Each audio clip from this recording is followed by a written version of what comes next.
The 7-year-old girl stood trembling outside Ironside Garage, tears cutting pale lines through the dirt on her face. Her school papers lay scattered across the oil-stained pavement like fallen leaves nobody would bother to rake. She tried to bend down, tried to gather them, but her arms would not move. They hung at her sides like broken wings, useless and heavy and wrong. "I can't lift my arms," Lily Donovan whispered. Then louder, her voice cracking against the afternoon silence. "I can't lift my arms." Hank Mercer looked up from the Harley he had been rebuilding for 3 weeks. The wrench slipped from his scarred knuckles and clattered against concrete. The sound echoed through the garage bay where 3 other men had stopped working. They all stared at the small figure standing at the edge of their world in the fading afternoon light. She was tiny, barely 4 feet tall in sneakers that had seen better days. Brown hair pulled into a messy ponytail that was coming undone on one side. A backpack hung from one shoulder because she could not lift it onto both. And those arms, those thin bruised arms hanging like dead weight from shoulders that should have been carrying nothing heavier than childhood itself. Hank had seen that posture before, not on American soil, in Fallujah 2006. A girl no older than this one standing in the rubble of what used to be her home. Same vacant eyes, same broken body language, same absolute certainty that no adult in the world could be trusted. He had tried to help that girl. His commanding officer had told him to leave it for the paperwork and the protocols in the proper channels. 3 days later, she was dead.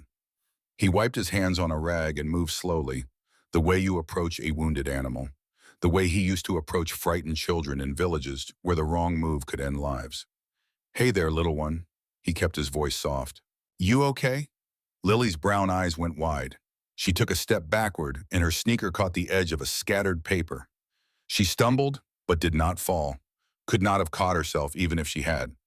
"It's all right. Nobody here is going to hurt you." Hank crouched down, making himself smaller. At 6'3", with shoulders like a door frame and knuckles scarred from fights, he no longer remembered the reasons, for he knew what he looked like to a child, especially a frightened one. "What's your name?" Her voice was barely a breath. Lily Donovan." "I'm Hank. That's Donovan, Cody, and Walt." He gestured toward the 3 men watching from inside the garage. Doc Pruitt stood tallest, dark-skinned and steady, the medic patch on his leather vest faded from years of sun and wear.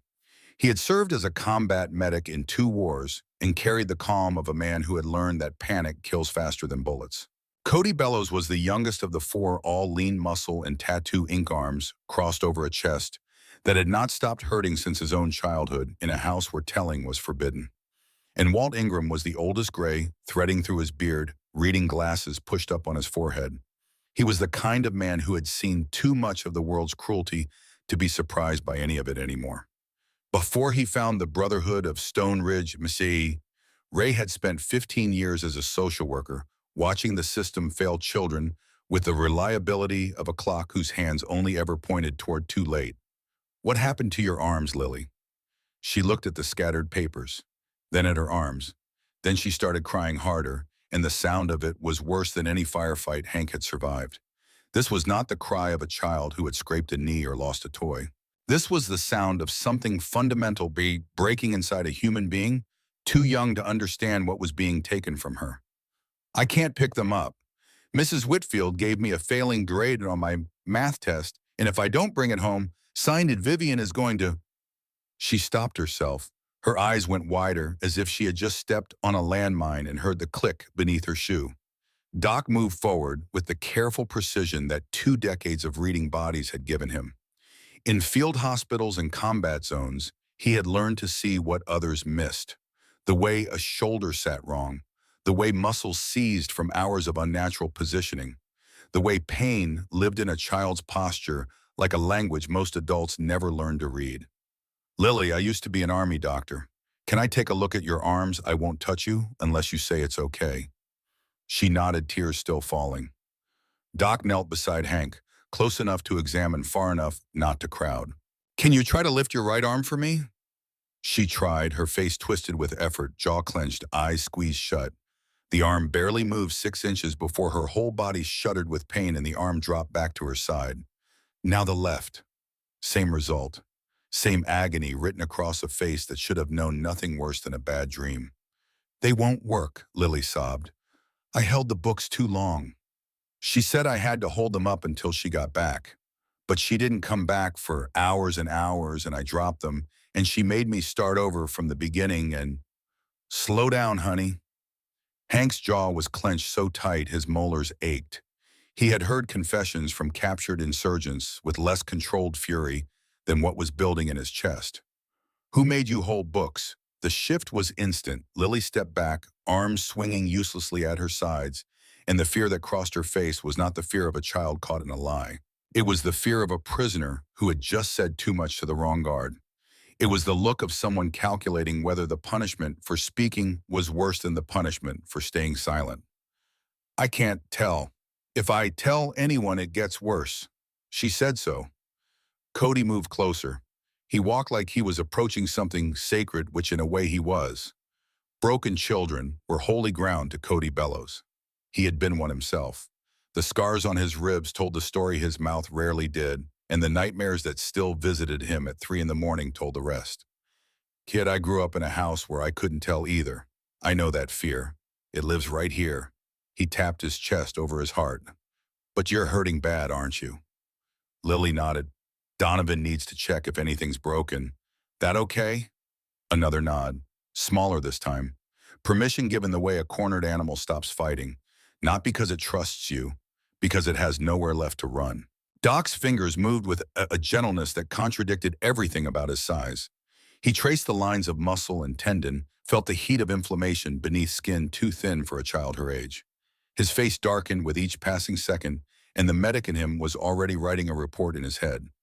Documenting, categorizing, preparing for the fight he could feel coming, the way old soldiers feel a storm in their joints before the first cloud appears. Severe muscle strain in both arms. Possible damage to the shoulder joints. Both rotator cuffs are compromised. He looked at Hank, and 20 years of shared history meant the words he did not speak carried more weight than the ones he did. This is abuse. Sustained systematic, deliberate abuse.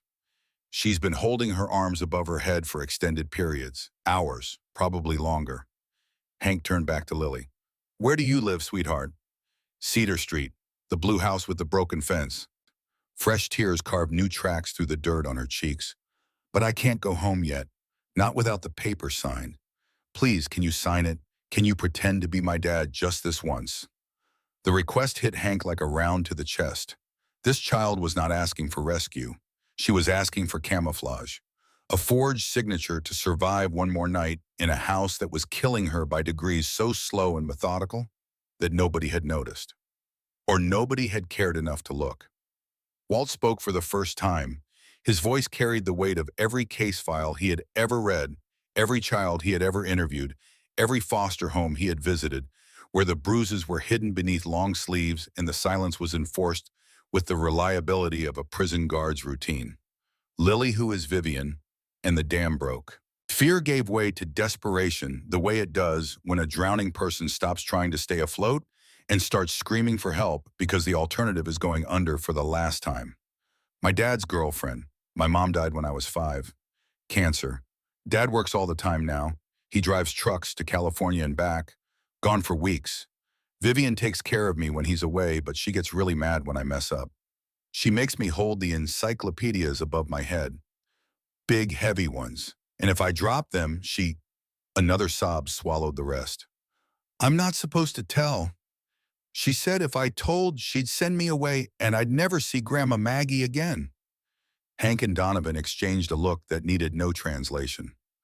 20 years of friendship forged in combat meant they could communicate entire strategies with a glance. The glance they shared now said the same thing. This child is in danger. The system won't save her fast enough, so we will. Tell you what, Hank said, keeping his voice steady as stone. Let's get these papers picked up first. Donovan, help her out. Donovan gathered the scattered homework while Lily watched, still crying quietly, unable to do anything but stand there and let someone else collect the pieces of her day. Now, you said Cedar Street, 4 blocks from here. We're going to walk you home. Make sure you get there safe. No.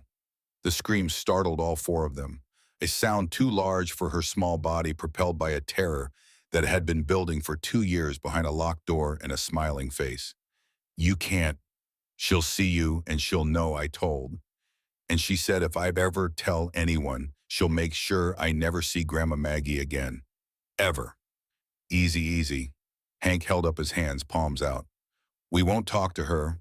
We'll just watch from down the street. Make sure you get inside, okay? That's all. You promise, on my honor as a Marine. She wiped her eyes with her forearms because her hands could not reach her face. The gesture was small, practical, and heartbreakingly resourceful. Okay. They walked in silence through the streets of Riverside as the afternoon faded toward evening. The light was going golden the way it does in small Oregon towns in autumn, slanting through the leaves of old maple trees that lined the sidewalks. Somewhere a dog barked. Somewhere else a screen door slapped shut. The ordinary sounds of an ordinary neighborhood where ordinary things were supposed to happen to ordinary people. Except nothing about this was ordinary. Nothing about a 7-year-old girl walking between 4 bikers because her arms had been rendered useless by systematic torture was anything close to ordinary. Hank kept his eyes forward, but his attention on Lily. She walked with the careful, measured steps of someone who had learned that making noise drew attention, and attention drew consequences. Her sneakers barely scuffed the pavement. Her breathing was controlled, shallow, the breathing of a child who had taught herself to be small and quiet and invisible, because visibility meant vulnerability. Donovan flanked her other side, his medic's eyes cataloging everything. The way she favored her right side, slightly suggesting older injuries on the left that had healed improperly. The thinness of her arms beneath the long-sleeved shirt she wore despite the warm weather. The faint discoloration visible at her wrist, where the sleeve had ridden up a bruise in the yellow-green stage of healing that spoke of impact from at least a week ago. He had seen these patterns in combat zones on prisoners who had been held and interrogated using techniques that were supposed to be illegal, but happened anyway in the gray spaces between regulation and reality. Cody walked behind them, his jaw working back and forth the way it did when memories were pressing too close to the surface. He was remembering his own walks home as a child. Different town, different decade. Same dread building in the chest with every step that brought you closer to the door you did not want to open. He had been 9 the first time he ran away. They brought him back. The punishment for running was worse than the punishment for staying, which was the cruelest mathematics a child could learn. Ray brought up the rear, his social worker's mind already mapping the case. Caregiver with primary access. Biological parent absent for extended periods. Child exhibiting classic fear responses, secrecy conditioning, and physical evidence of punishment designed to avoid detection. The pattern was textbook. He had seen it 100 times in his 15 years with the state, and it never got easier. The pretty houses were always the worst. The manicured lawns and the American flags, and the neighbors who said they seemed like such a nice family. Those were the houses where children disappeared by inches, shrinking day by day, until there was nothing left but a shadow where a child used to be. Other residents watched from windows and porches as the strange procession passed. Mrs. Hendricks, who had lived on Maple Avenue for 40 years, paused in her gardening to stare. Old Tom Patterson looked up from his newspaper on the porch of the corner house. A young mother pulling groceries from her car stopped and watched until they turned the corner. The sight of 4 Iron Ridge bikers walking with a crying child was unusual enough to draw attention, but not unusual enough apparently to prompt intervention. People looked. People noticed. People went back to their evenings. That was the problem, Hank thought. Everyone looked, nobody saw, or they saw and decided that what happened behind someone else's door was someone else's business. That philosophy had kept Lily Donovan in a torture chamber for 2 years, while the neighborhood mowed its lawns and waved at the pretty blonde woman who smiled so warmly and kept such a lovely home. At the corner of Cedar Street, Hank stopped. Through the residential streets of Ridgewater, Oregon, Hank and Donovan flanked Lily like an honor guard for the smallest soldier any of them had ever protected. Cody and Ray trailed behind, scanning the neighborhood with a tactical awareness that never fully turns off in men who have served in combat zones. Residents watched from windows and porches. 4 Stone Ridge bikers walking with a crying child turned every head on every street. But nobody came out. Nobody asked questions. Nobody interfered. They never did. That was the disease of this town. Of every town. People saw what was convenient and looked away from what was not. At the corner of Cedar Street, Hank stopped. Which house? Lily pointed to a blue Colonial with white trim, a manicured lawn edged with precision and an American flag hanging from the porch railing. Picture perfect. A real estate photograph waiting to happen. The kind of house where neighbors assumed happiness lived because the grass was green and the paint was fresh. Hank had learned in Iraq that the prettiest houses sometimes held the darkest rooms. That normalcy could be the most effective camouflage for evil. All right, we'll wait here.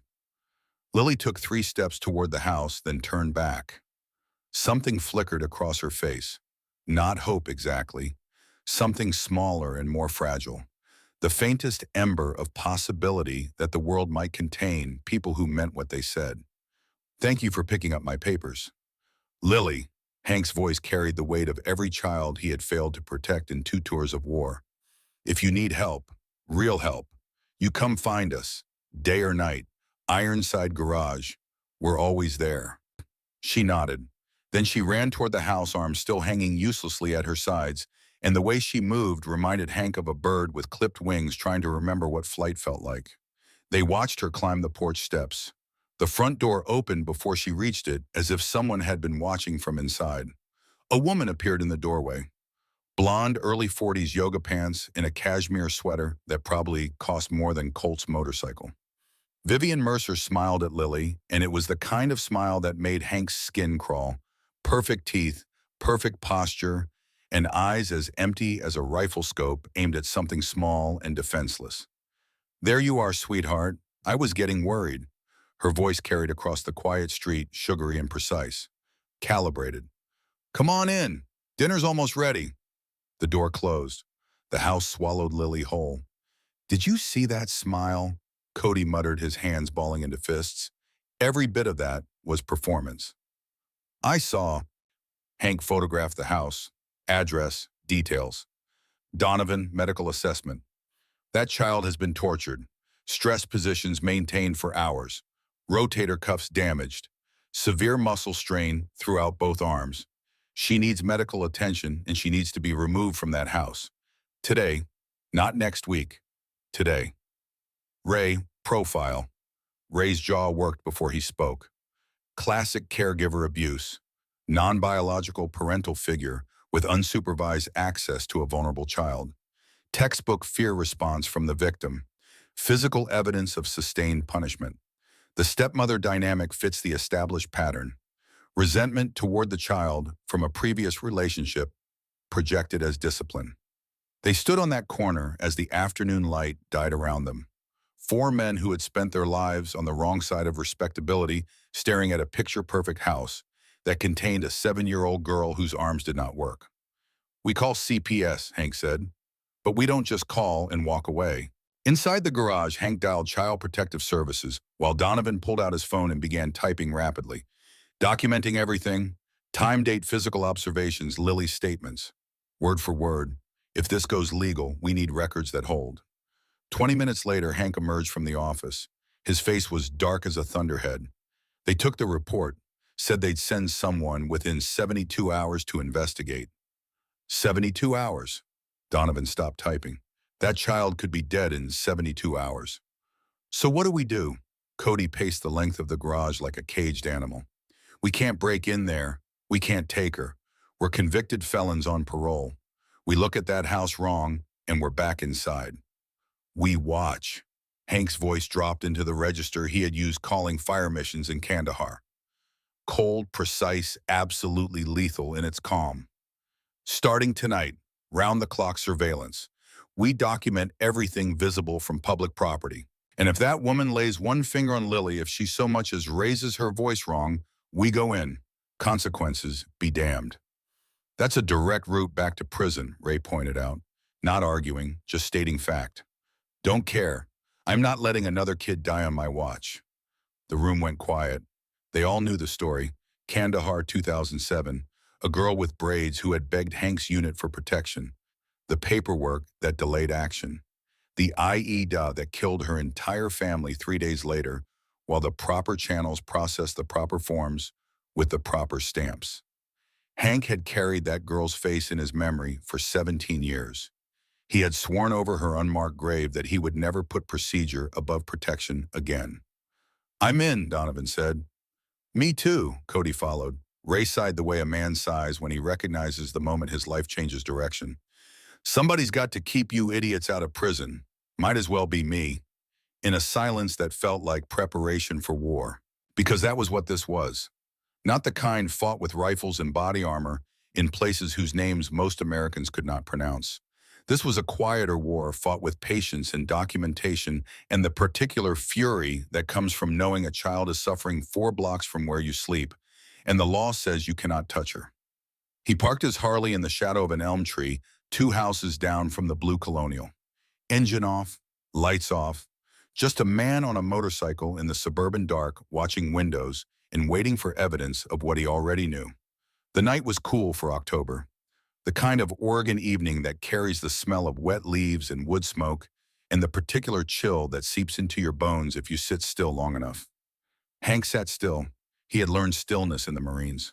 Hours of it, days of it, lying in observation posts in a rocky heat that could melt the rubber from your boot soles, watching a doorway or a rooftop or a stretch of road for movement that might mean the difference between going home and going home in a box. This was different. This was watching the windows of a well-maintained colonial house for signs that a child was being hurt, and the frustration was worse than any combat because in combat you could shoot back. Lights glowed warm and golden in the downstairs windows of the Donovan house. Through gauze curtains, he could see movement. A tall silhouette heavyset moving from kitchen to living room. That would be Gary Donovan home from his haul. Hank studied the man's shape. Broad shoulders, work-worn posture. The silhouette of a man who spent his life behind a steering wheel and probably came home too tired to notice that his daughter had stopped smiling. The family sat down to dinner. From his angle across the street, Hank could make out Lily at the table. She sat with her arms in her lap, not eating, not reaching for anything, just sitting there like a small statue while the adults around her performed the ritual of a family meal that was a lie from the first bite to the last. An hour later, Gary emerged from the front door carrying a duffel bag. He loaded it into the cab of the semi-truck parked in the driveway, the one with the long-haul plates and the sleeping compartment behind the cab, where he probably spent more nights than he spent in his own bed. He kissed Vivian at the door. She waved as he drove away, her hand raised in a cheerful goodbye that she held until his taillights disappeared around the corner of Cedar Street and vanished into the night. 5 minutes after the truck disappeared, something changed inside the house. The change was visible even from across the street, even through curtains, even in silhouette. The tall figure that was Vivian moved through the dining room with a speed and purpose that had not been present moments before. Then Lily's smaller form, moving fast, jerky, the unmistakable motion of a child trying to get away from something. Hank's hands tightened on the handlebars. His phone was in his pocket. His instinct was screaming, "Go, go, now break down the door and take the child and deal with the consequences later." But consequences meant prison. Consequences meant Lily going back to Vivian with no one left to watch over her. Consequences meant losing the war by winning a single battle. Upstairs, Lily's bedroom window, 2nd floor east side. The shade was drawn, but the room was backlit, and the shadows that played across the fabric told a story that made Hank's stomach turn. 2 figures, one tall, one small. The tall one's arm raised and coming down in a motion that could only be one thing. He was off his bike and halfway across the street before his rational mind caught his legs and forced them to stop. Not yet. Not like this. Build the case. Follow the plan. Save her the right way. His phone buzzed. Donovan on standby 2 blocks away. "You seeing this?" "Yeah," Hank's voice shook. "I'm seeing it." "Stay put. I know it's killing you. It's killing me too. But we cannot do anything tonight." The shadows separated. The tall one left the room.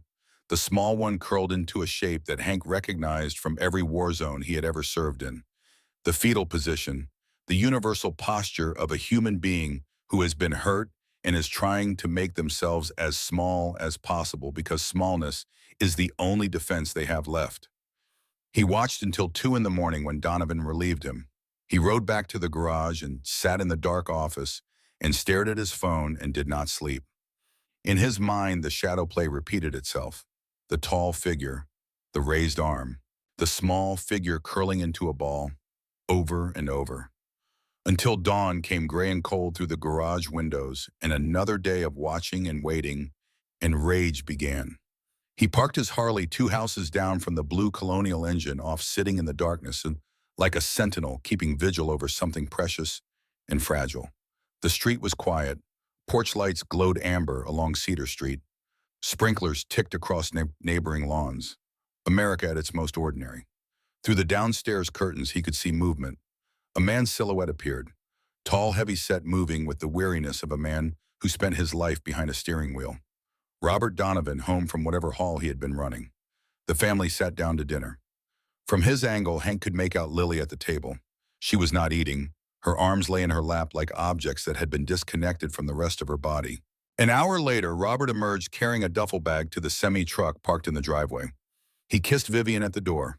She waved sweetly as the truck rumbled to life and disappeared down Cedar Street, its taillights shrinking until they were swallowed by distance and darkness. 5 minutes after the truck vanished, Vivian's shadow crossed the dining room window. Quick, purposeful. Then Lily's smaller form, moving fast, jerky, running. Upstairs, lights flicked on. Behind the window shade, 2 backlit shadows played across the fabric like a puppet show staged in the darkest corner of hell. One tall figure, one small figure. The tall one's arm rose and fell, rose and fell. Hank was off his bike and halfway across the street before the rational part of his brain intercepted the part that was still a Marine running toward gunfire. Stop. If you burst in now, you lose everything. They arrest you. Lily goes back, and Vivian makes it worse. She told you herself, it always gets worse. He stopped in the middle of the road, hands shaking, eyes locked on the shadow behind the shade. His phone buzzed. Donovan arriving for backup. You seeing this? Yeah. Hank's voice shook. I see it. 2 minutes out. Stay put. We can't do anything tonight. The shadows separated. The tall one left the room. The small one curled into a ball on what must have been the bed. Hank watched until 2 in the morning when Donovan relieved him. He did not sleep that night. He lay in his bunk at the clubhouse, staring at the ceiling, watching the shadows play on repeat behind his eyes. The next morning, Ray pulled records. Vivian Mercer, age 43, born in Sacramento, California. One previous marriage ended in divorce. Ex-husband Warren Mercer. Run the ex-husband, Ray typed. Restraining order filed 2019. Warren Mercer had accused Vivian of physical and emotional abuse toward his 2 daughters from a previous relationship. Bridget, age 10. Nora, age 8 at the time of the filing. She's done this before. Full custody granted to Warren. Vivian got supervised visitation, never pursued it. Relocated from California to Oregon 6 months after the divorce. Met Robert Donovan on a dating app 8 months later. Hank slammed his fist on the desk so hard the coffee mugs rattled. So she lost access to those kids and went shopping for new ones. That's the profile Ray confirmed with the flat authority of someone who had read 1,000 case files that all ended the same way. These abusers don't reform. They don't stop. They migrate. New town, new partner, new victim. Same pathology. Colt burst through the door. CPS is at the house, right now. They watched from across the street as a white sedan with government plates sat in the Colonial's driveway. Through the window, they could see Vivian smiling, gesturing around the spotless living room, performing the role of devoted stepmother with the practiced ease of a professional actress. Lily sat on the couch in a long-sleeved shirt despite the warm weather. 30 minutes later, the CPS worker left. Case closed. Home clean. Child fine. Monkey bars. Accident prone. The standard excuses delivered with the standard smile. Hank called the worker, was told exactly what Vivian wanted told. The worker hung up. Case closed. Now we do it ourselves. Over the next week, they built their case in secret. Cody installed cameras with telephoto lenses along public right-of-way. Donovan compiled a medical file based on visual observations.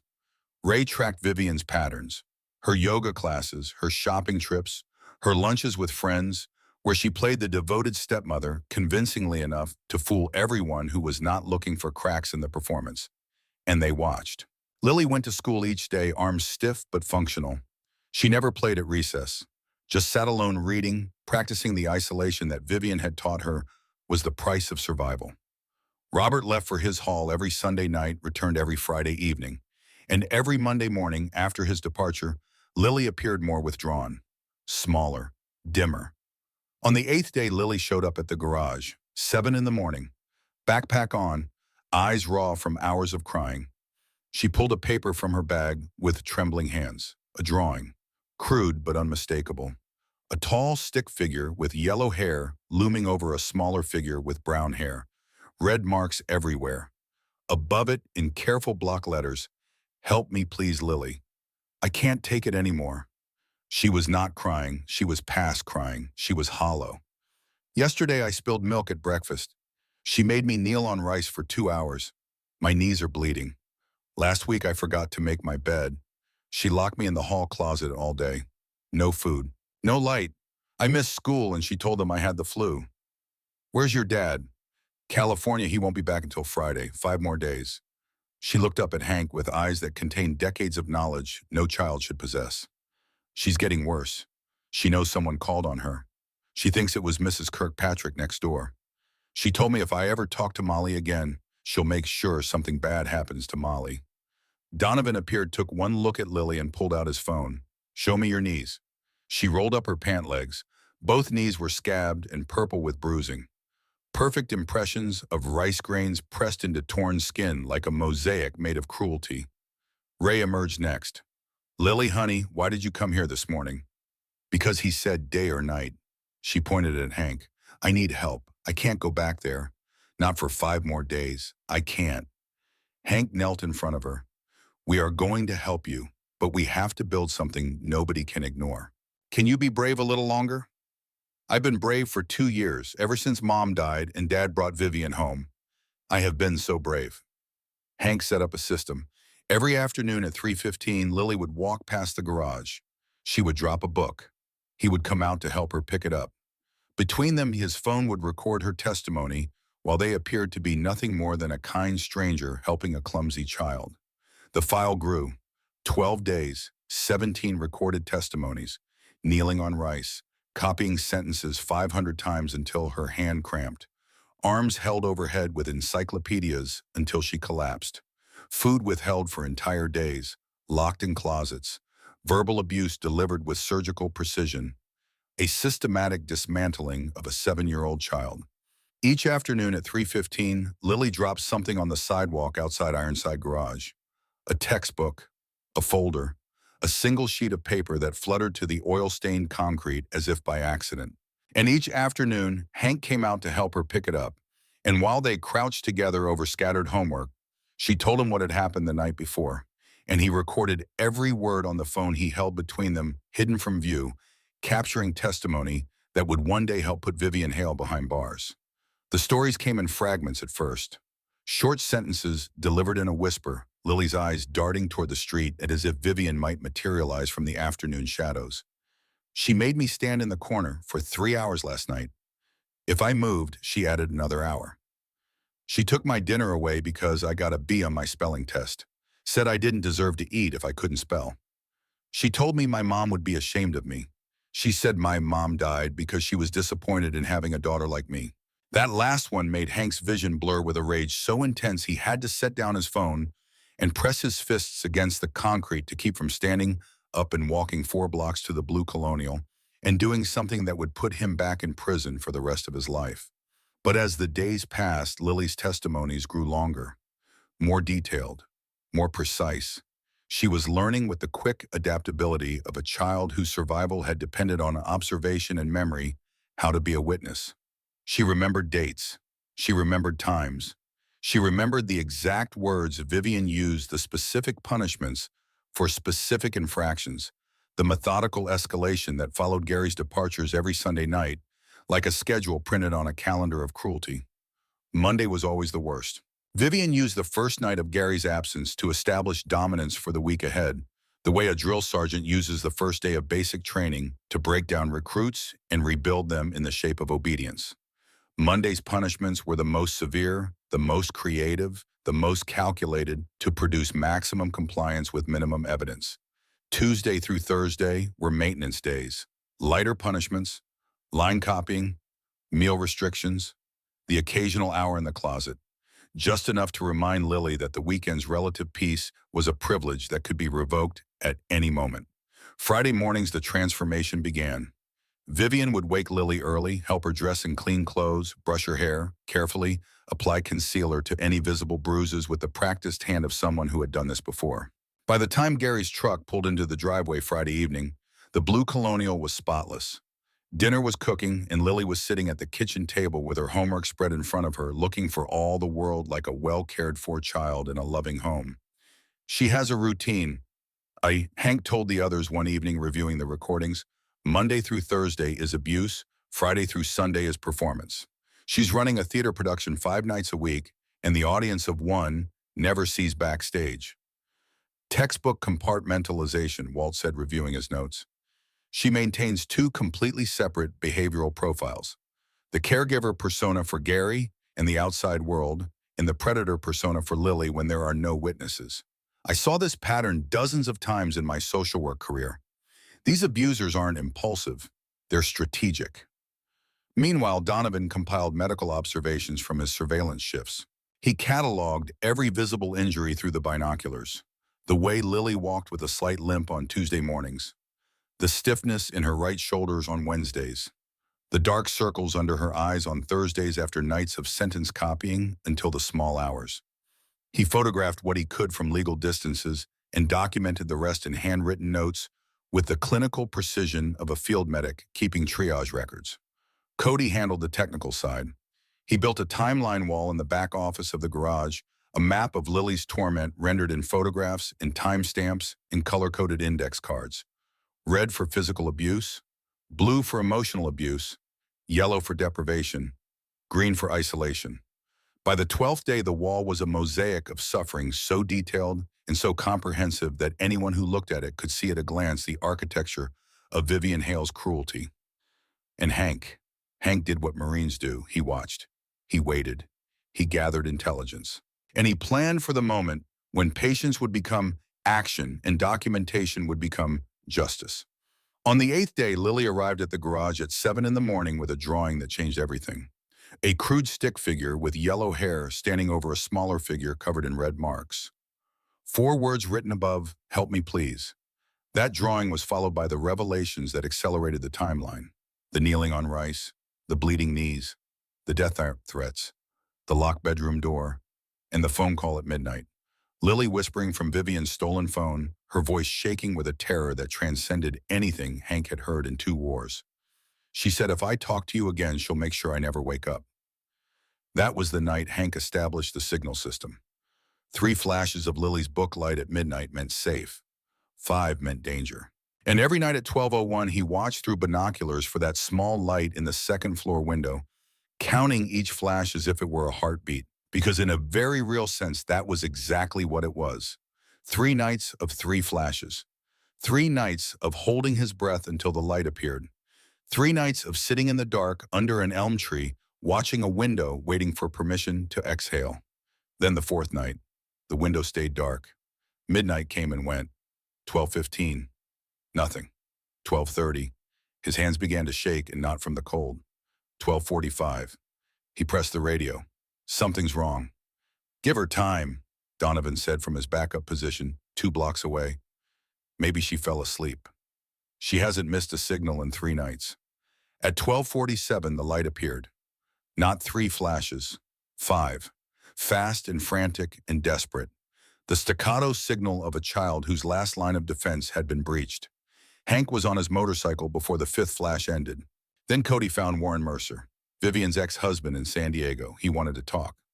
"She had my daughters 18 months before I figured it out. Bridget was 10, Nora was 8. Same methods as your Lily. Stress positions, isolation, sleep deprivation." Warren's voice cracked across the speakerphone. "Bridget tried to kill herself. Pills from the medicine cabinet. She was 10 years old and she decided dying was better than one more day with Vivian. You got them out. 6 months of legal hell. Vivian played the victim perfectly. But I found a therapist who specialized in childhood trauma. The therapist testified both girls showed classic signs of sustained psychological torture. Judge finally saw through her.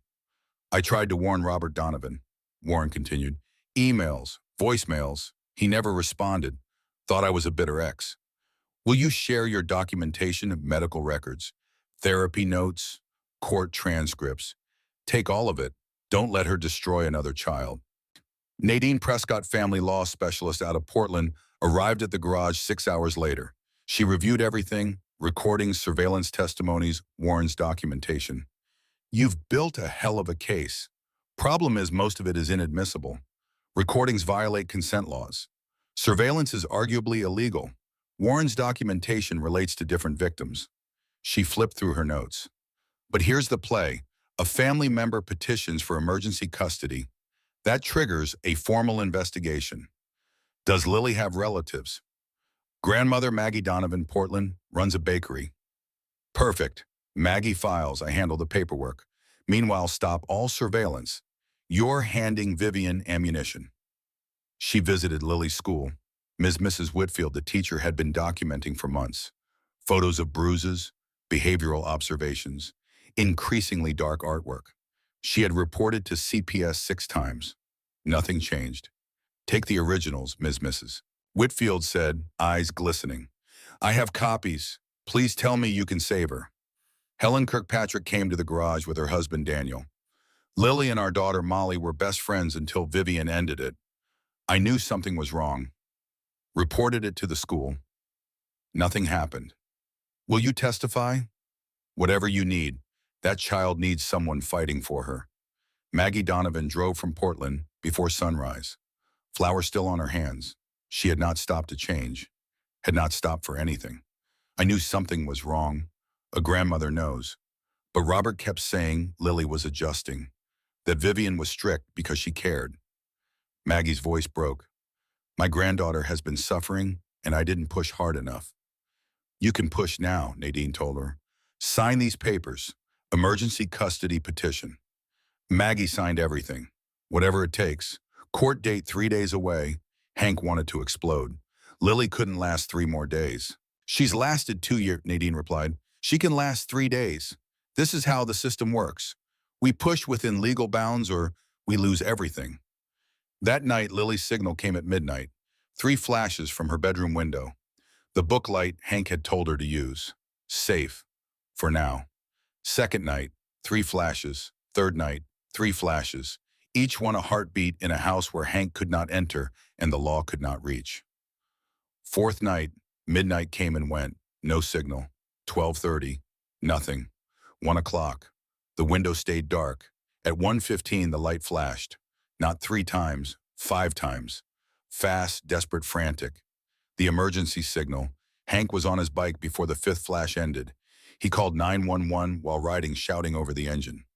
Child being assaulted at 342 Cedar Street. I can hear screaming. Send police now. He ditched the bike, vaulted the neighbor's fence. At Lily's window through the glass, Vivian's voice cut through the night. Sharp. Cruel. Stripped of every pretense. You think I don't know what you've been doing, signaling those criminals from your window? Did you really think I wouldn't notice? Lily's crying, begging. Words Hank could not make out but could feel in his bones. He wrapped his jacket around his fist and drove it through the window. Glass exploded inward. He cleared the frame and hauled himself into Lily's bedroom. The scene burned itself into his memory with the permanence of a brand. Lily on her knees, hands zip-tied behind her back, pajama shirt torn, fresh welts rising across her shoulders, red and angry against skin too pale. Vivian standing over her, a leather belt in her hand. The belt had initials stamped into the leather in gold. VM. Get away from her. Vivian spun. Shock became calculation in the time it took her heart to beat twice. She dropped the belt, grabbed Lily by the hair, yanked her to her feet. She's my daughter, and you're a home invader. I'm calling the police. She's not your daughter, and those zip ties are going to tell a jury everything they need to know. Sirens welled up Cedar Street, growing louder, growing closer. Vivian heard them. Her grip on Lily tightened. They'll arrest you. Convicted felon, breaking and entering. Who do you think they believe? Let her go, Vivian. It's over. It's not over until I say it's over. Flashlight beams cut through the hallway. Boots thundered on stairs. Sheriff Leland Gaines appeared in the bedroom doorway, weapon drawn, flanked by 2 deputies. Hands up, Both of you. Hank raised his hands. Vivian released Lily, who crumpled to the floor like a marionette, whose strings had all been cut at once. Gaines took in the scene. Broken window, zip-tied child, welts on small shoulders, belt on the floor with gold initials catching the fluorescent light. Hank with his hands up. Vivian backing toward the wall with the careful movements of someone whose rehearsed performance had just been interrupted by reality. Well, Gaines said slowly, guess I owe you one, Calloway. One deputy cut the zip ties from Lily's wrists while the other covered Vivian. The plastic fell away. Lily rubbed her wrists where the ties had bitten into skin already mapped with bruises. Those aren't mine, Vivian started. He brought them. He broke in and attacked us. I was protecting Lily. The deputy held up the belt, gold initials gleaming. V.M. Want to explain this? Vivian's mask did not crack. It detonated. Behind it was something so raw and ugly that even Gaines, who had seen 30 years of the worst people could do to each other, took an involuntary step backward. She's an ungrateful, disobedient monster who has been lying to everyone. I have sacrificed everything for that child, and this is how she repays me. So you tied her up and beat her. Gaines's voice was the coldest thing in that room, colder than the winter air pouring through the broken window, colder than the concrete floor where Lily knelt. I was disciplining my child. She's not your child. Maggie Donovan pushed past the deputies with the unstoppable force of a grandmother whose grandchild has been hurt. She dropped to her knees beside Lily and gathered the small body into her arms, and Lily buried her face against Maggie's chest, and the sound that came from them both was not crying. It was the sound of 2 years of held breath releasing all at once. It was the sound of a child who had forgotten what safe felt like, remembering it in the arms of someone who smelled like flour and bread and home. Gaines turned to Hank. You broke into this house. I did. Destroyed property. Yes. Violated your parole 6 ways from Sunday. Probably. Gaines looked at Lily trembling in her grandmother's arms, looked at the zip ties on the floor, looked at the belt, looked at the welts on the shoulders so small they should have been carrying nothing heavier than a book bag. Good thing I didn't see any of that. He met Hank's eyes. Far as my report's concerned, I responded to an anonymous call about a domestic disturbance. Arrived and found evidence of child abuse in progress. He nodded to his deputies. Vivian Mercer, you're under arrest for child abuse, false imprisonment, and assault on a minor. You have the right to remain silent. As they handcuffed her and read her rights, Hank backed toward the broken window. Gaines caught his eye across the room and gave a small nod. Get out before backup arrives and the situation gets complicated. Hank was gone before Vivian finished screaming about lawyers and wrongful arrest and the destruction of everyone's careers. Back at Ironside Garage, the others were waiting. Donovan, Cody Ray, and 4 more Stone Ridge members who had heard the sirens and come running. Well, Donovan demanded. Hank collapsed into a chair, every muscle in his body releasing tension that had been building for weeks, for years, for a lifetime of watching children suffer and being told to follow procedure. Lily's safe, Vivian's in custody, and I'm probably going back to prison. He paused, let the exhaustion wash over him. Worth it, Lorraine Kessler called within the hour. Her voice carried the particular combination of fury and admiration that Hank was beginning to associate with every conversation they had. What the hell did you do? What needed doing? Sheriff Wade called me. He's willing to keep your involvement off the official record. Says he responded to an anonymous domestic disturbance call and found evidence of child abuse in progress. No mention of broken windows or bikers or anything that might complicate the prosecution. And Lily. Maggie took her straight to the hospital. They're documenting everything. And Hank, the documentation is going to be devastating. I've already spoken with the attending physician. What he's finding on that child's body is going to make this case airtight. The hospital examination took 4 hours. 4 hours of careful, methodical, heartbreaking work by medical professionals who had seen abuse before but rarely at this scale and never with this degree of systematic precision. They photographed every bruise, measured every scar, x-rayed every joint, drew blood for nutritional analysis, and documented the physical evidence of 2 years of torture with the clinical thoroughness that the law required and that decency demanded.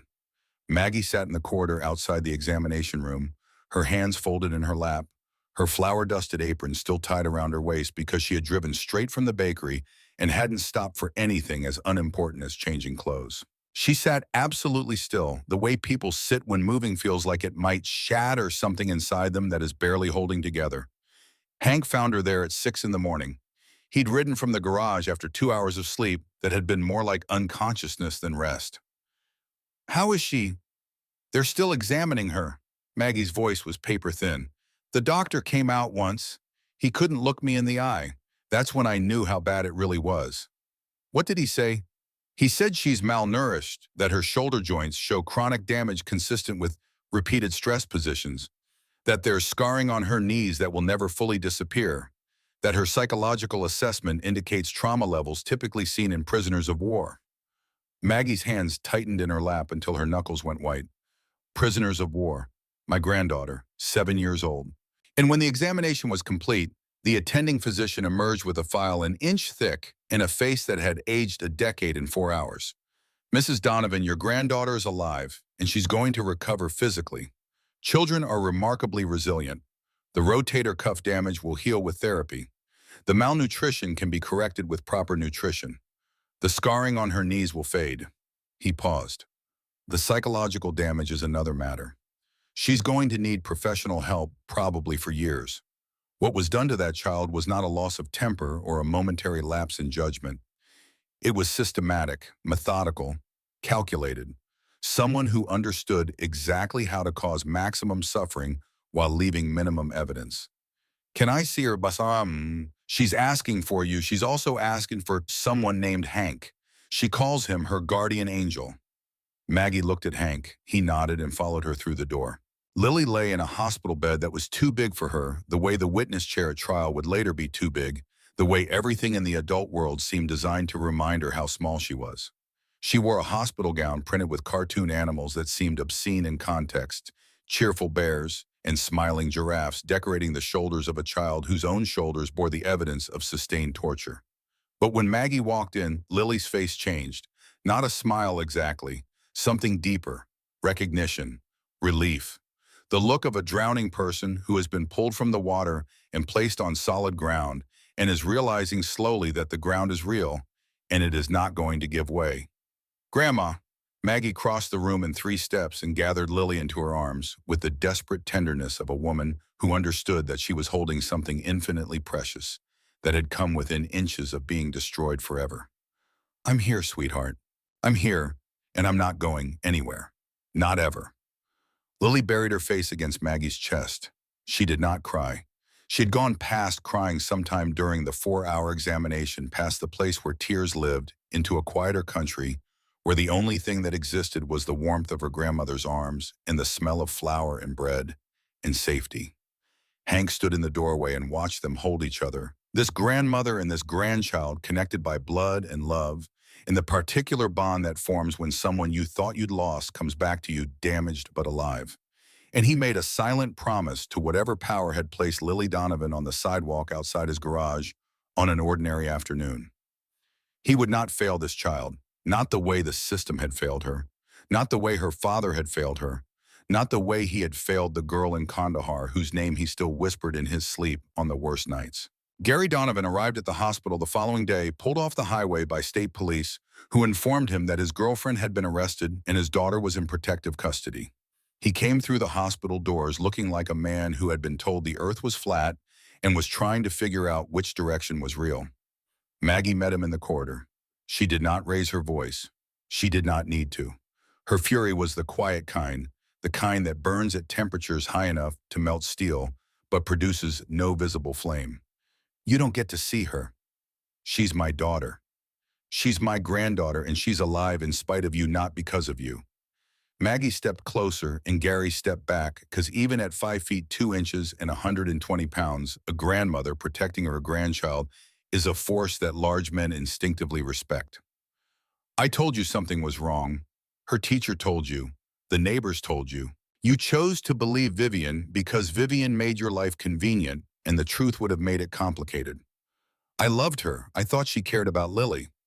You loved not being alone. There's a difference." Hank passed Gary in the corridor without stopping. "She's 7. She depended on you.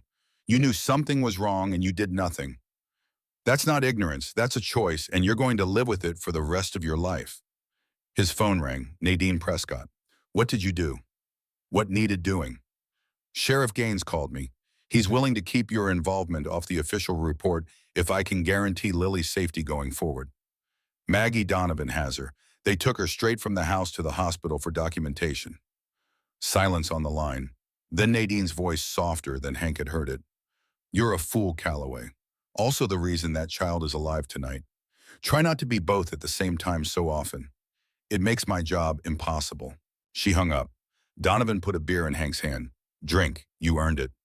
Is she really safe this time?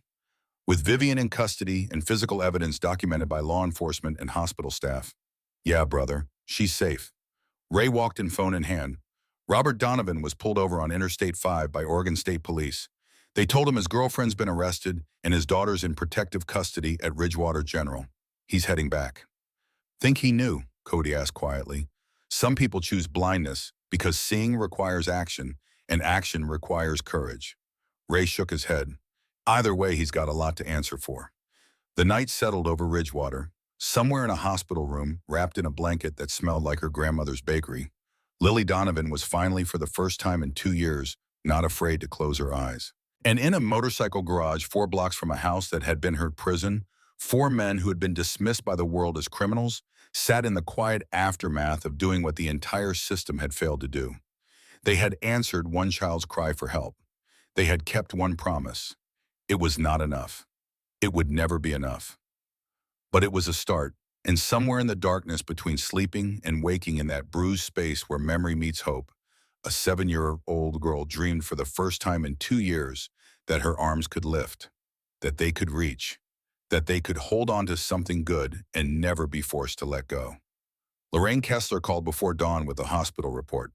Chronic malnutrition, damaged rotator cuffs in both shoulders from repeated overhead stress positions, scarring on both knees consistent with prolonged kneeling on hard granular surfaces, bruising in multiple stages of healing across her back, upper arms, and rib cage. The examining physician noted it was one of the most severe cases of systematic child abuse he had documented in 23 years of practice.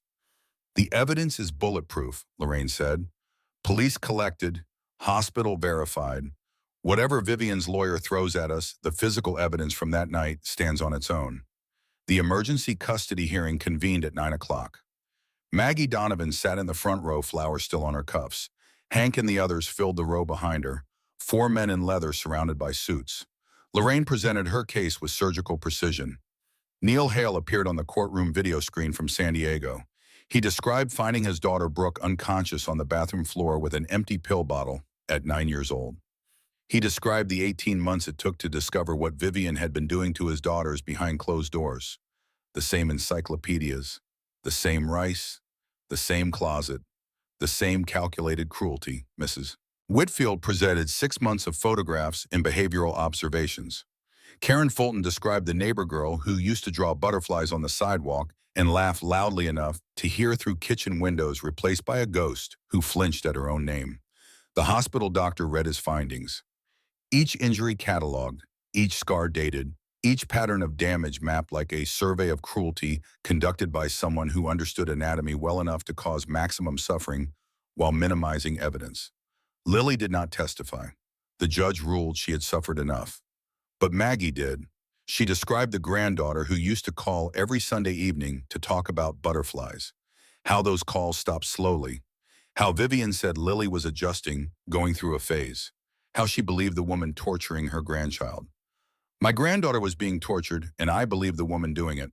But I am here now, and I am asking this court to let me take her home where she will be safe and loved and allowed to draw butterflies again. Emergency custody granted. Vivian to remain in custody. Ray Donovan restricted to supervised visitation. Ray showed up at the hospital the next day. Maggie blocked the corridor. You don't get to see her. Hank walked past without stopping. She's 7. She depended on you. You knew something was wrong and did nothing. 1 week later, Hank rode to Portland. Maggie's apartment above the bakery smelled like bread and safety. Lily sat at the kitchen table drawing. She turned the paper around. 4 motorcycles. 4 figures in leather. A small girl with arms raised. Heroes. It's for you because you saved me. You saved yourself. You were brave enough to ask for help. She wrapped her arms around his neck. Both arms. Working. I can lift my arms now. Watch. She raised them overhead. No pain. Getting stronger every day. Over the following weeks, Lily began the slow, uncertain, sometimes painful work of rebuilding a life that had been systematically demolished. The process was not linear. It did not move in a straight line from broken to healed, from frightened to confident, from victim to survivor. It moved the way rivers move in curves and bends and occasional backflows, finding its path not by force but by persistence. Physical therapy came twice a week. A specialist named Dr. Rosenstein, a woman with gentle hands and a direct manner, worked on the damaged rotator cuffs and the strained muscles that 2 years of stress positions had left in their wake. The exercises were simple, but the progress was profound. Each degree of restored motion was a territory reclaimed. Each pain-free reach was a small victory over the woman who had tried to make Lily's arms into instruments of her own punishment. Your body wants to heal, Dr. Rosenstein told her during one session. That's what bodies do. They repair, they rebuild, they remember what they're supposed to feel like, and they work their way back to it. Your job is just to let them. Therapy with Dr. Walsh was harder. The body could be measured and tracked, and its progress charted on graphs. The mind was different. The mind held rooms that Lily was not yet ready to enter, rooms where memories lived that had teeth and claws and the particular vividness that trauma gives to moments you would give anything to forget. They started with the closet. Dr. Walsh did not force Lily into the memory. She approached it the way Hank approached frightened children, slowly, carefully making herself small enough not to be a threat.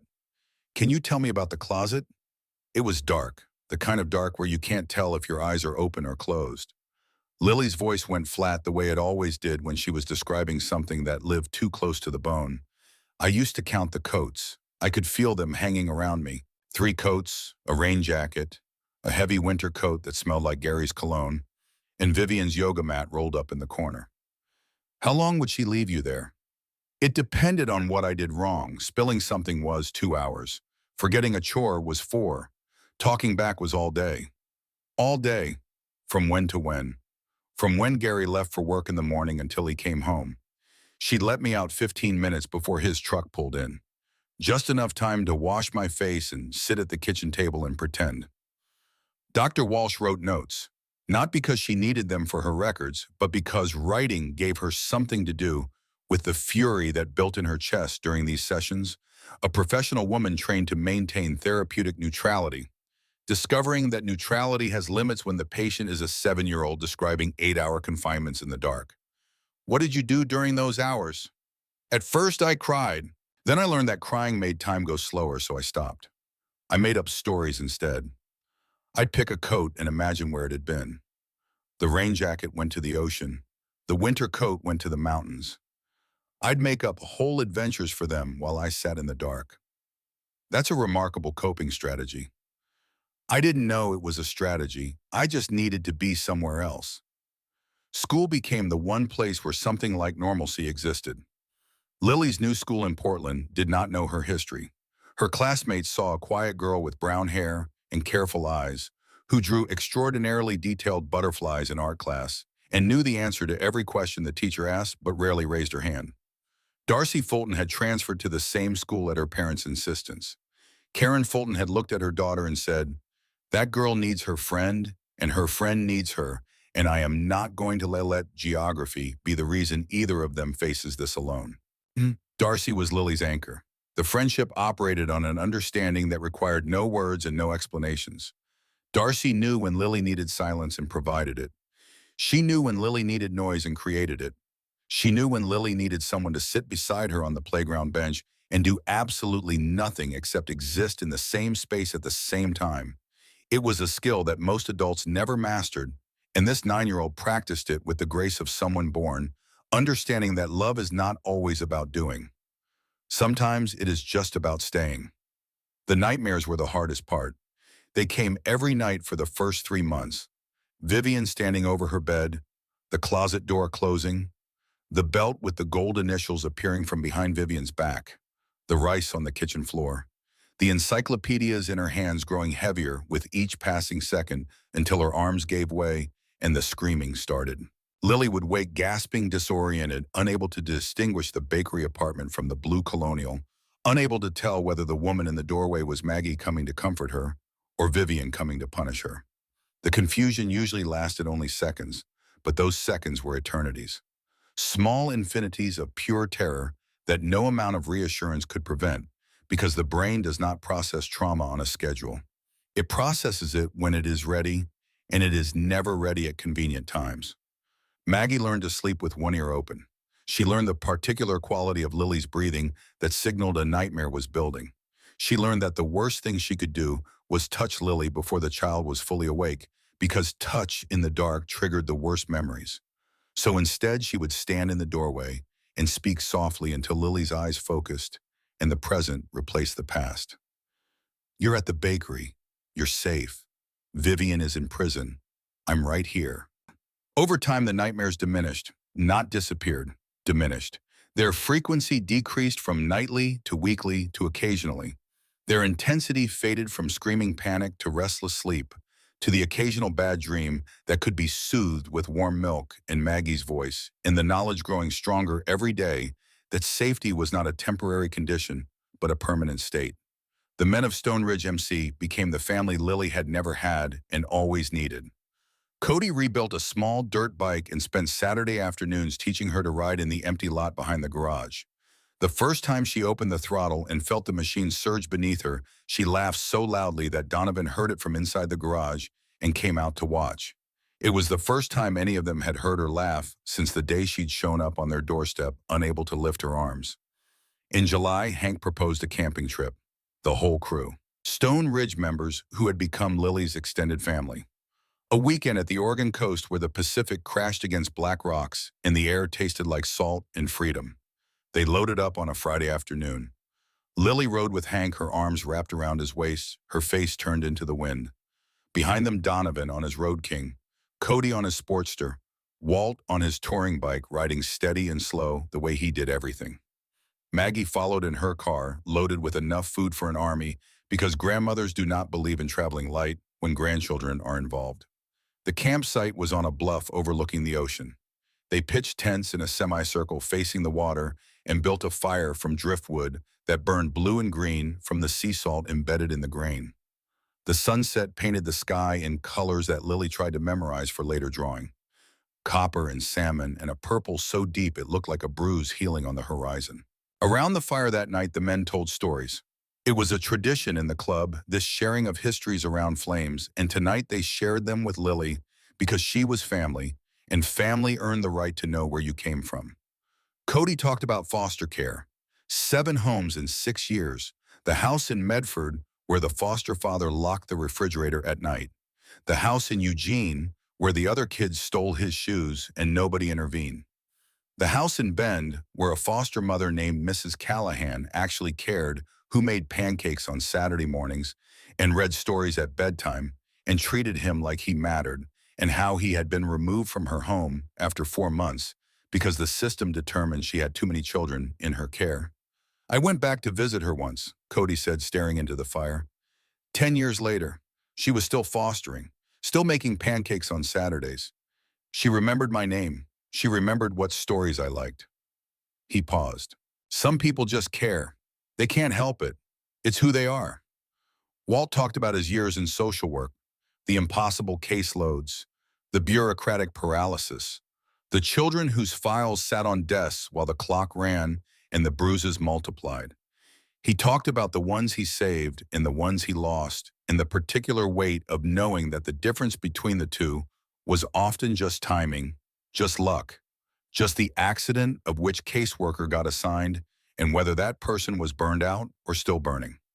Donovan talked about field medicine, the 19-year-old Marine whose leg he amputated in a field hospital while mortars fell outside, the child in Kabul who had stepped on a landmine and lost both feet and looked up at Donovan while he worked and said something in Pashto that the translator rendered as, "It's okay, doctor.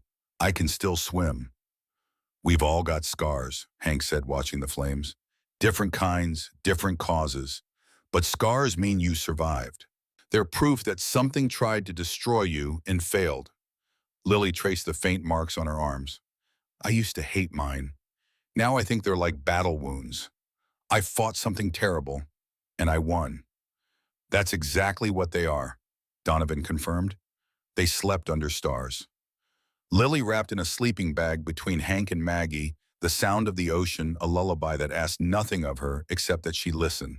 Safe and warm and loved in a way she had not been for 2 years and might not have been ever again if she had not stopped outside a motorcycle garage and asked 4 strangers for help. In the morning she woke to seagulls and salt air and the certainty settling into her bones like warmth that this life was real and permanent and hers. I want to remember this forever, she told Hank as they watched the sunrise turn the Pacific to gold. Then we'll come back every year. Promise, promise. September brought school, 4th grade. A new teacher who didn't know her history. Classmates who saw a quiet girl with careful eyes and a talent for drawing butterflies. And Darcy Fulton, who had transferred to the same school because Karen Fulton had decided that some friendships are too important to sacrifice to geography. Lily joined the art club, joined student council, tried out for the school play and got the narrator's role because she had a voice that carried and a presence that made people listen. I get to tell the story of what happens, she told Hank. Kinda perfect, right? Opening night, the auditorium full, Maggie in the front row with tears already forming, Hank beside her, Donovan Cody Walt, Karen and Darcy Fulton, Lorraine Kessler, Mrs. Whitfield, dozens of guardian angels volunteers who had come to watch a child they had helped save tell a story about courage and kindness.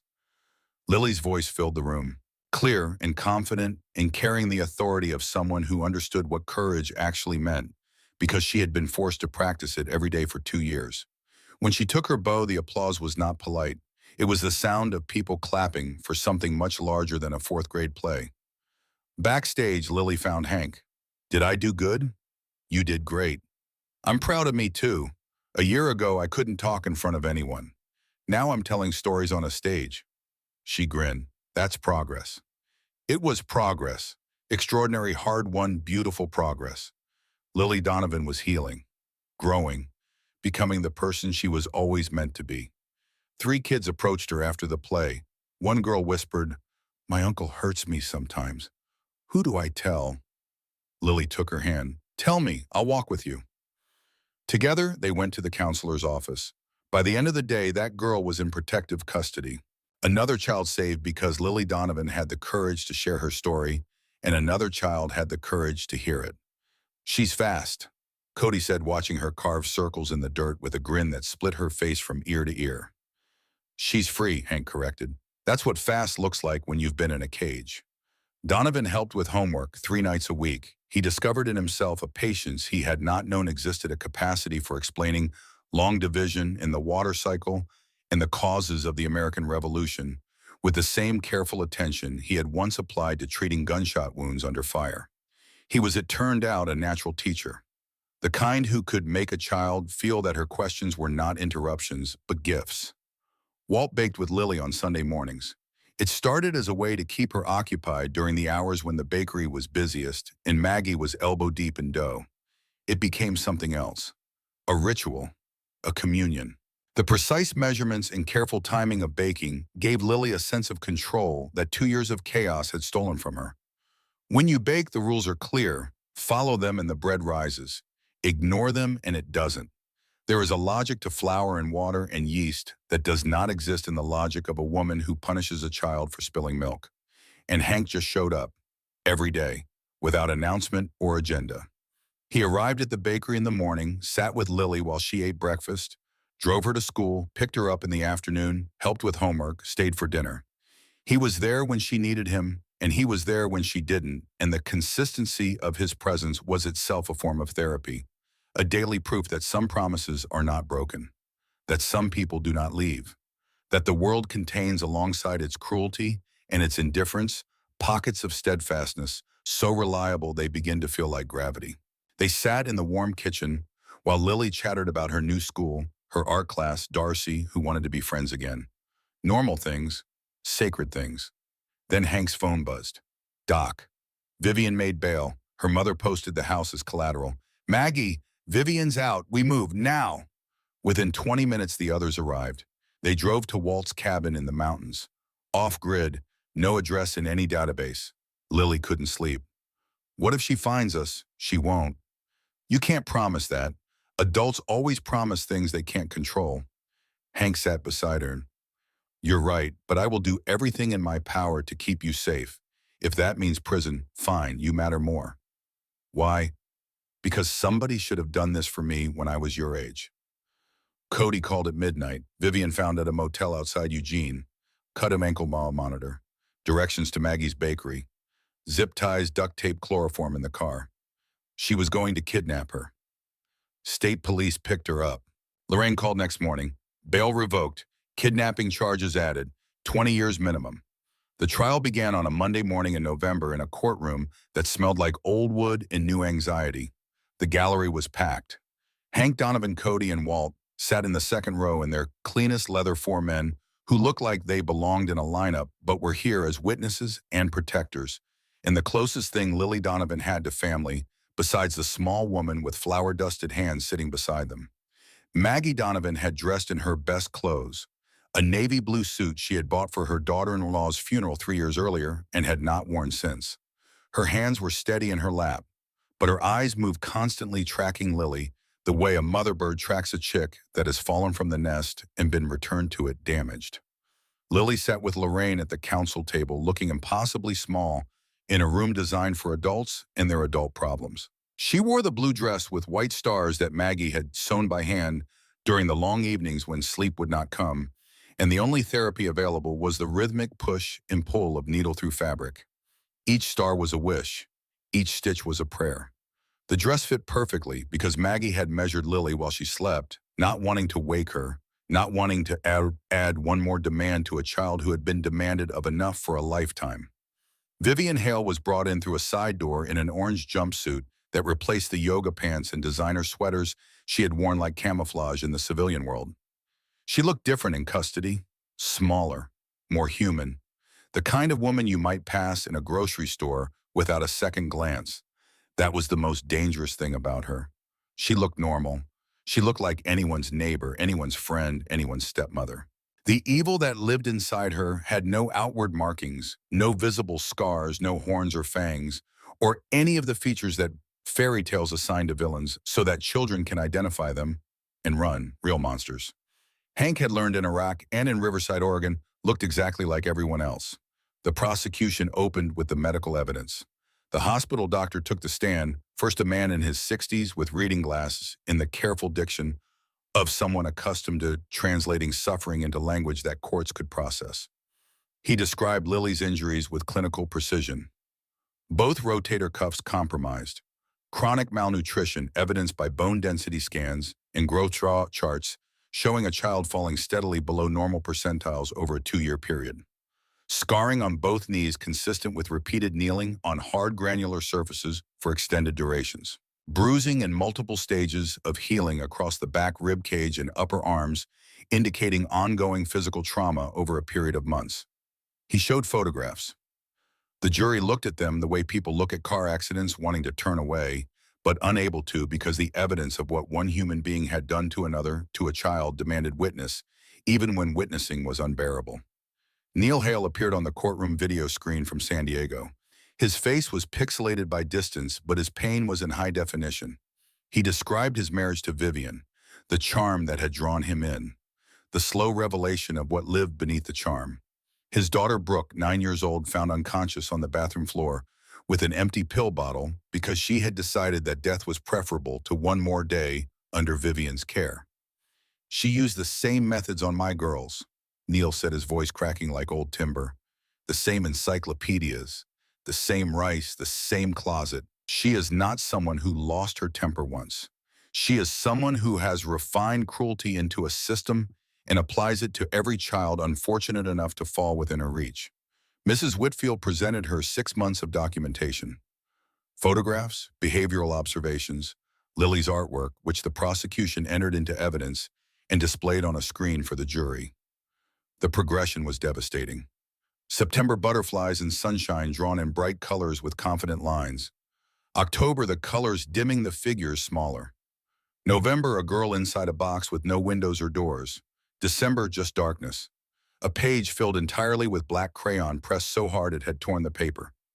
Karen Fulton described the neighbor girl who used to play in her yard, who used to draw butterflies on the sidewalk with chalk and beg for play dates and laugh loudly enough to hear through windows. She described watching that child disappear over the course of a year, replaced by a thin, silent ghost. She described her attempts to intervene, the excuses Vivian provided, the smooth explanations that always sounded reasonable enough to prevent further inquiry. 3 days of testimony. Neil Hale testified again. Brooks' written statement was read aloud, describing identical methods inflicted years earlier on different children. The courtroom went silent as 12 strangers arrived at the same conclusion. This was not a stressed stepmother. This was a predator. Mrs. Whitfield presented documentation. Karen Fulton testified. The hospital doctor. Each witness another brick in Lorraine's wall. On the third day of the trial, Lily Donovan took the stand. The courtroom went quiet, with a different quality of silence than had attended the previous days of testimony. This was not the respectful quiet of adults listening to experts. This was something deeper, something primal. The silence of a room full of people holding their breath because a child was about to speak the truth of what had been done to her, and the truth was going to be terrible, and they all knew it. She climbed into the witness chair, which was too large for her, by a factor that seemed designed to emphasize how small she was and how enormous the thing that had happened to her. Her feet did not touch the floor. She placed her hands flat on the wooden railing, and she sat with her back straight, and she looked at Lorraine because Lorraine was safe, and looking at Lorraine meant not looking at Vivian. Lorraine approached the witness stand with the careful gentleness of someone handling something precious and fragile, though Lily was neither fragile nor in need of gentleness, as much as she was in need of being believed. Lily, I know this is hard. You are very brave for being here today. Can you tell the court in your own words what happened at the house on Cedar Street? Lily took a breath. It was not a child's breath. It was the breath of a soldier before combat, the breath of a diver before the plunge, the breath of a human being about to do the hardest thing they have ever done, and doing it anyway because the alternative is worse.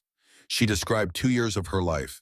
She did it with the meticulous precision of someone who had replayed every detail in the darkness of her bedroom 1,000 times, turning each memory over and over, until the edges were smooth and the sequence was unbreakable. She described the encyclopedias. World Book Volume A through Z, the big ones with the red spines and the gold lettering. She described the weight of them, approximately 4 pounds each, which does not sound like much until you hold your arms straight out from your sides for an hour, and then 2 hours, and then 3, and then your shoulders feel like they are being pulled from their sockets, and your arms begin to shake, and the books begin to dip, and the woman sitting in the lawn chair drinking coffee says, "Lift them higher or we start over from the beginning." She described the rice, not regular rice. Vivian used a specific brand of long-grain rice that she bought in bulk from a wholesale store, and the grains were harder and sharper than the rice they ate for dinner, and Lily had to kneel on them on the kitchen floor with her hands behind her back and her knees bare on the linoleum, with the rice scattered beneath them, and after an hour, the grains pressed into her skin like tiny stones. And after 2 hours, they broke the skin and her knees bled, and after 3 hours, she could feel the individual grains embedded in her flesh like seeds planted in soil that would never grow anything but pain.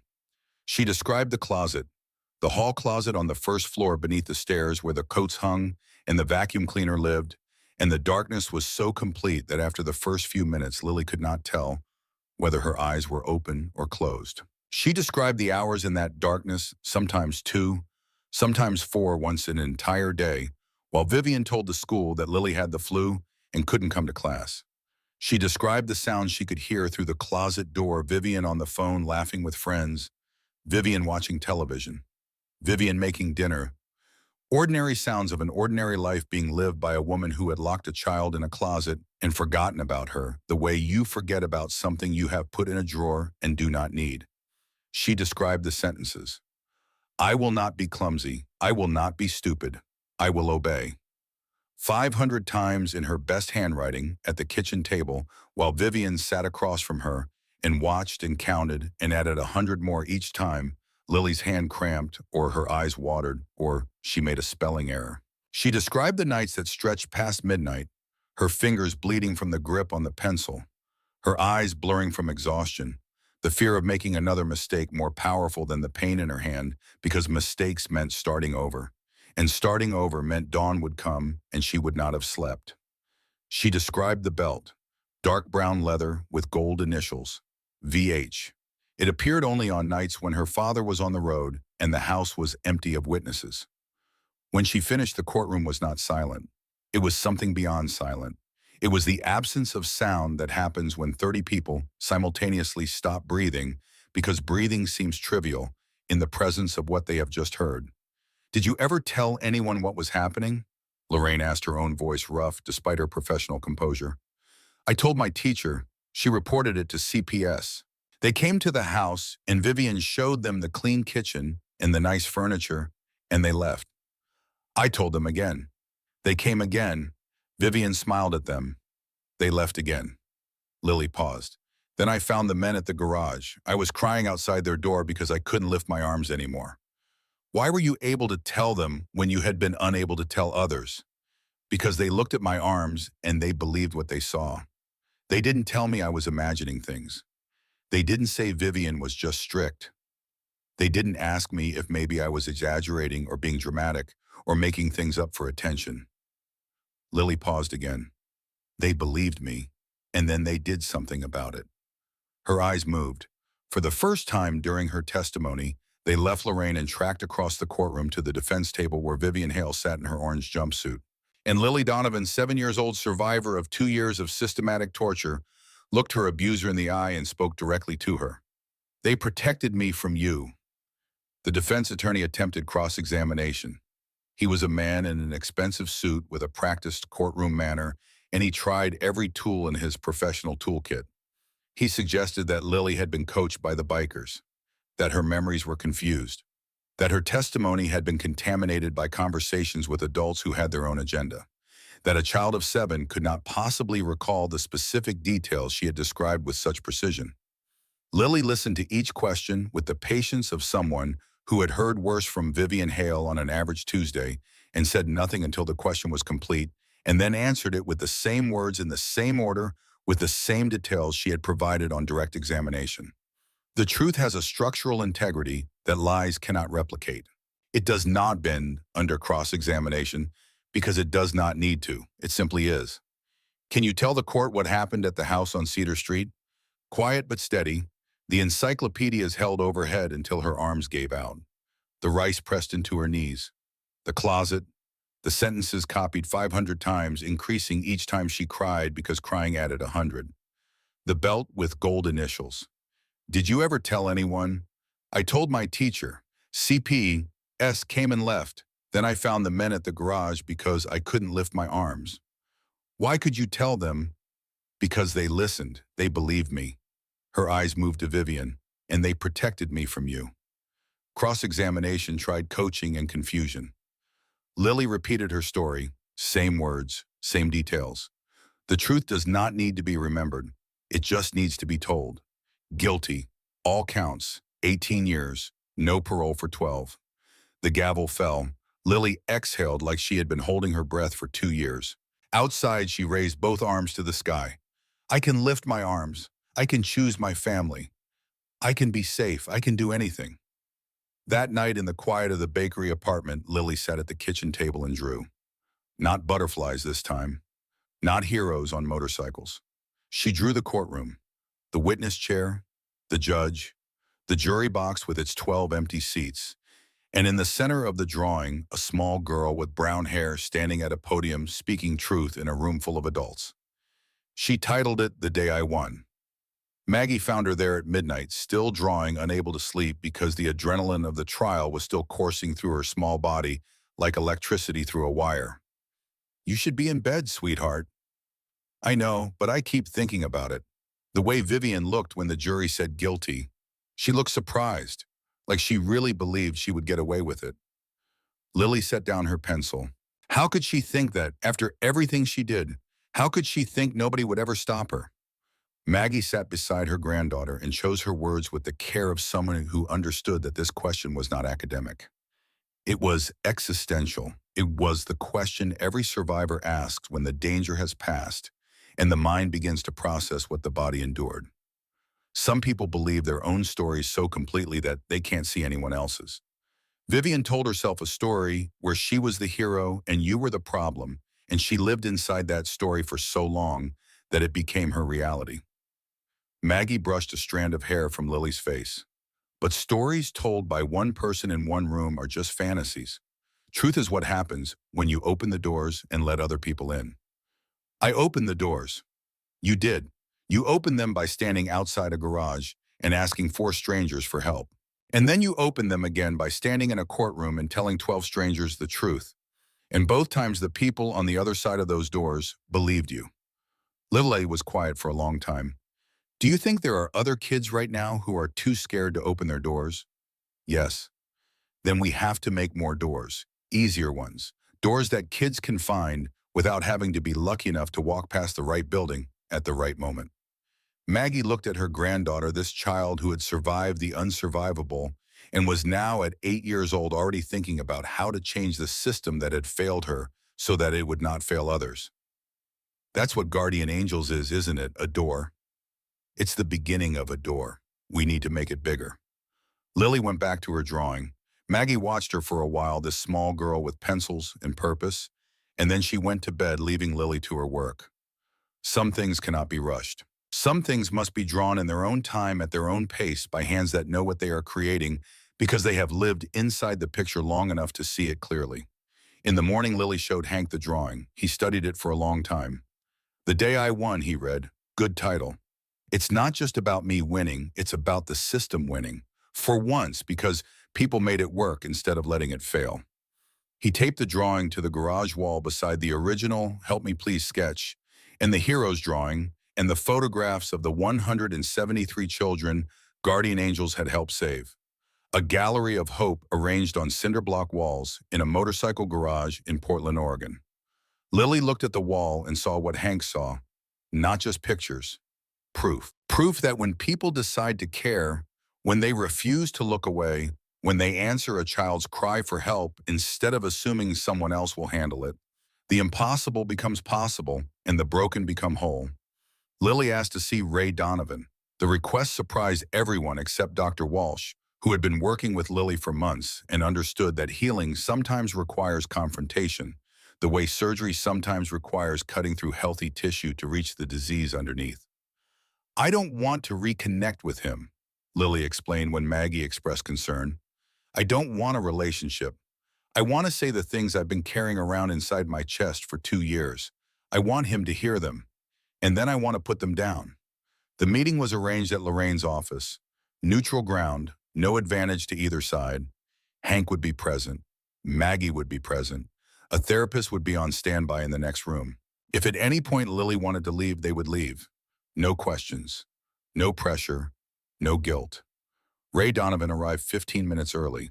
He sat in the conference room with his hands flat on the table, and he looked like a man who had been slowly dissolving over the course of several months. The way salt dissolves in water, gradually losing its shape and substance until what remains is thin and transparent and barely there. He had lost weight. His clothes hung loose. His face was unshaved, and his eyes were red, and the guilt that lived in them had aged him a decade in the space of a year. Lily entered the room and sat across from him. She did not smile. She did not cry. She placed her hands on the table in a mirror of his posture, and she looked at him with eyes that were 7 years old and ancient and absolutely steady. "Hi, baby girl," Ray said. His voice cracked on the second word. "I've missed you so much. I'm so glad you agreed to. I didn't agree for you." Lily's interruption was clean and precise. "I agreed for me. So sit there and listen because I'm only going to say this once." The room went very still. "You left me alone with a monster. You knew something was wrong because Grandma Maggie told you. My teacher told you. Mrs. Fulton from next door told you. I told you in every way a 7-year-old knows how to tell. I said Vivian was mean, and you said I needed to adjust. I said she made me do things that hurt, and you said she was teaching me discipline. I showed you bruises, and you believed her when she said I fell. Every time you had a choice between seeing the truth and believing the lie, you chose the lie.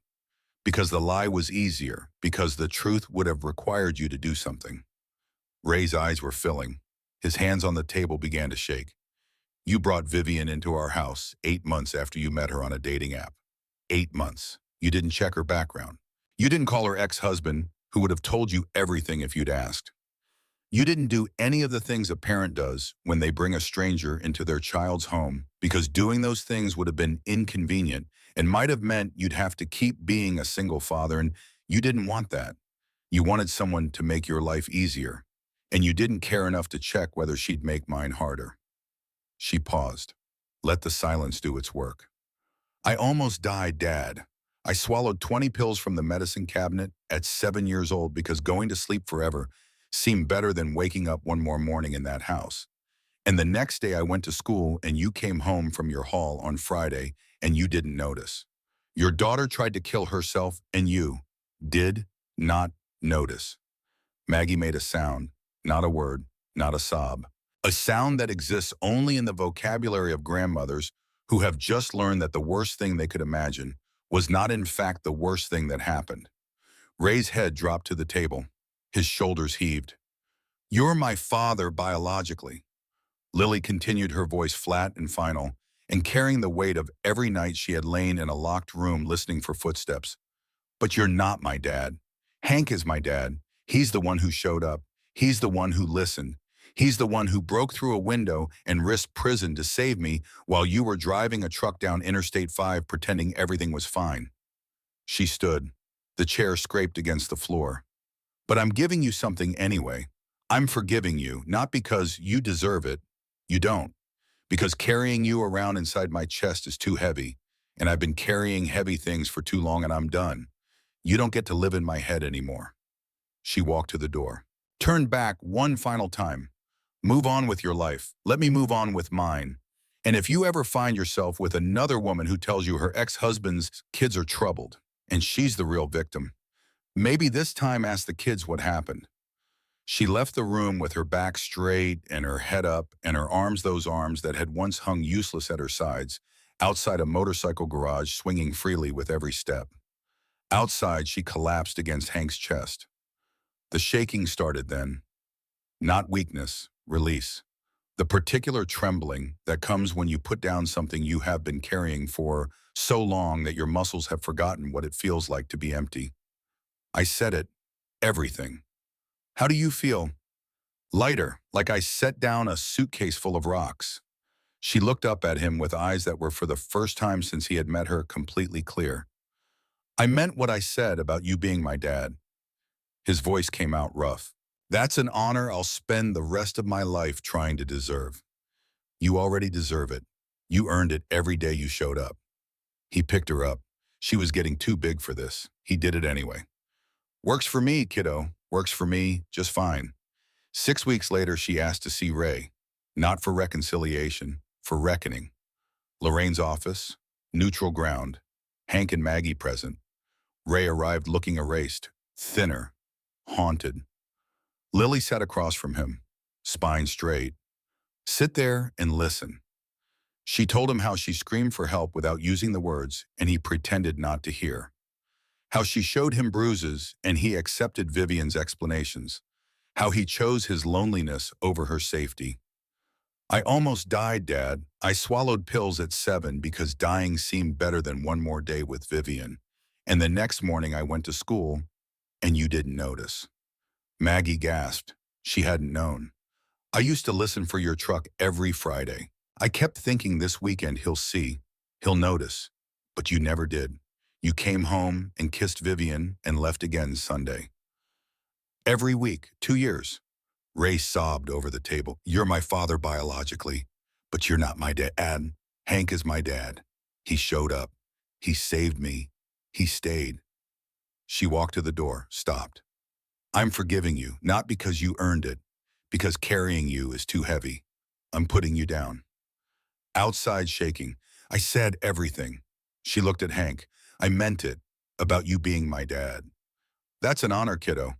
I'm calling you Dad from now on. He picked her up. Works for me. 2 months later, Brooke Hale appeared at Ironside Garage. Vivian's lawyers filed an appeal, fruit of the poisonous tree. Lorraine reviewed the filings.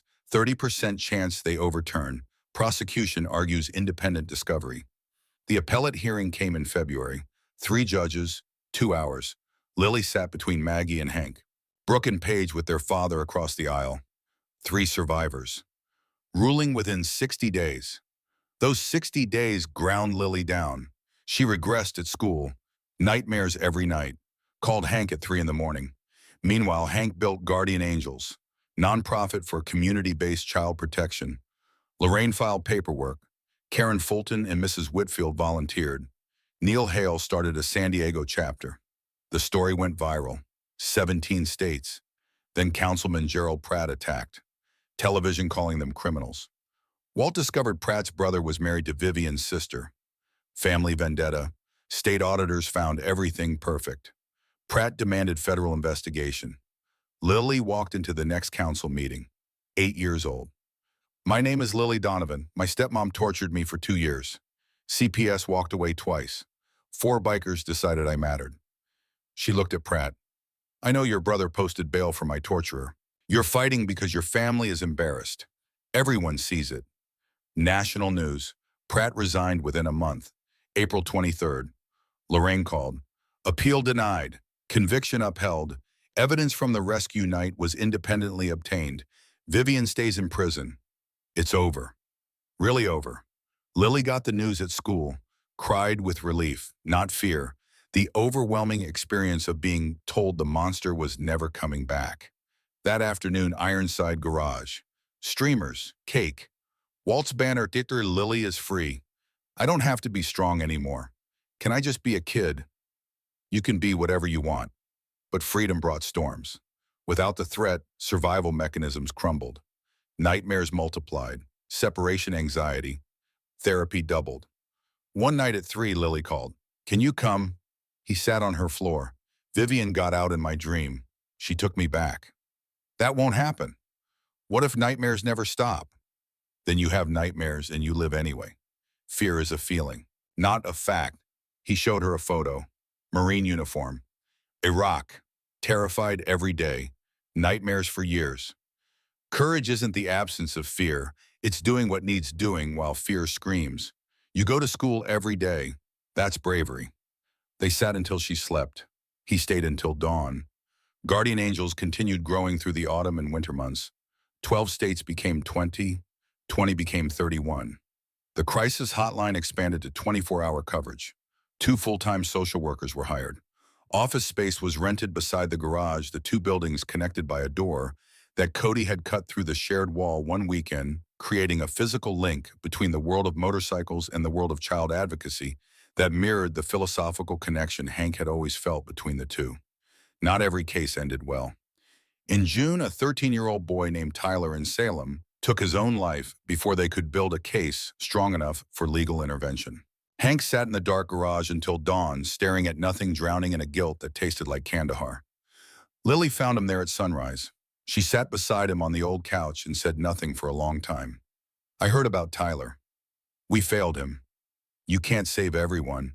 Trying saved me, and the boy in Bend with the burns, and 40 other kids. Sometimes trying doesn't arrive in time.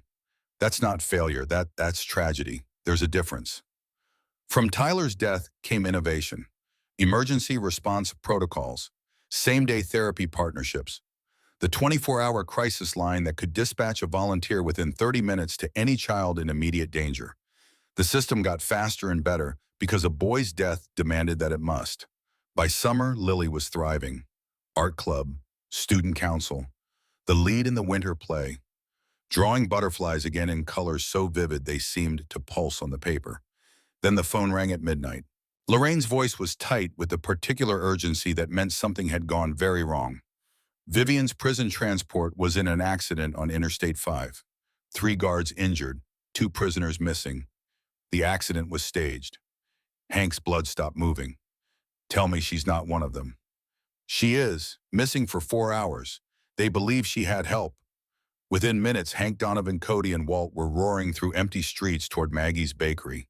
They arrived to find Lily clutching Maggie, crying, shaking every trace of healing, stripped away by a single phone call. She's coming for me. Not if we move first. They loaded into Donovan's truck and drove through the night to Walt's cabin in the mountains. Off-grid, no electronic trail, motion sensors, cameras, armed perimeter. Lily sat upright all night, jumping at sounds, unable to sleep. I thought it was over. It will be. Every cop in Oregon is looking for her. Yane. On day 4, Vivian posted a video online claiming she was the victim of a conspiracy, claiming the bikers had fabricated evidence, claiming she loved Lily and had escaped to save her. The video went viral. Lily watched with steady eyes. She's good. Look how she's crying. They recorded Lily's response. She sat in front of the camera at the cabin and spoke directly to the lens. I'm Lily Donovan. I'm 9 years old. The woman in that video tortured me for 2 years. She made me hold books until I passed out. She locked me in closets. She beat me with a belt that had her initials on it. The men she calls criminals saved my life. A court convicted her on overwhelming evidence. She's a predator, not a victim, and I'm not afraid of her anymore. The video hit 1 million views. Comments shifted overwhelmingly in Lily's favor. That night, Vivian tried to break into the Fulton home. Karen's husband chased her off. Police arrived too late. She was heading east, running. Day 8. Vivian walked into a Portland police station and surrendered. She requested to see Lily, to apologize. Hank said no. Lily said yes. I need to face her. I need to see that she's just a person, not the monster from my nightmares. They arranged it at the police station. Supervised, 5 minutes maximum. Lily walked in holding Hank's hand. Vivian sat in handcuffs. Small, human, nothing like the giant from the nightmares.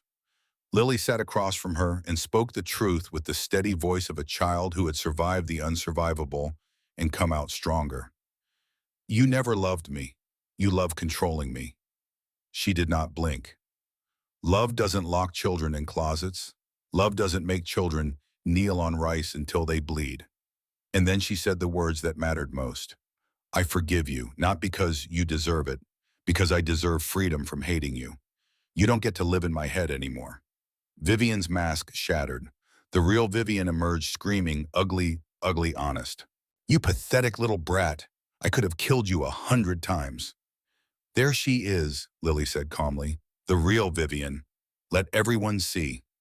She walked out while Vivian screamed behind her. Vivian's sentence was extended to 25 years. No parole before Lily turned 32. Lily returned to school. 4th grade became her year. Student council, peer support group, lead in the winter play, drawing butterflies so vivid they looked alive. On her 10th birthday, 200 people gathered at Ironside Garage. Lily spoke. When I was 7, I stood outside this garage crying because I couldn't lift my arms. Then 4 men listened to a scared kid they had no reason to care about. They saved my life. They taught me that family is who shows up, that one person caring enough to act can change everything. Later, she and Hank rode to Cedar Street. The blue Colonial looked smaller. It looked smaller than I remember. Places do when you grow bigger than they are. Thank you for being the dad I needed. Thank you for being brave enough to ask for help. We saved each other. That's how family works. They stood together in the fading light. Then Lily turned away from the house. Ready.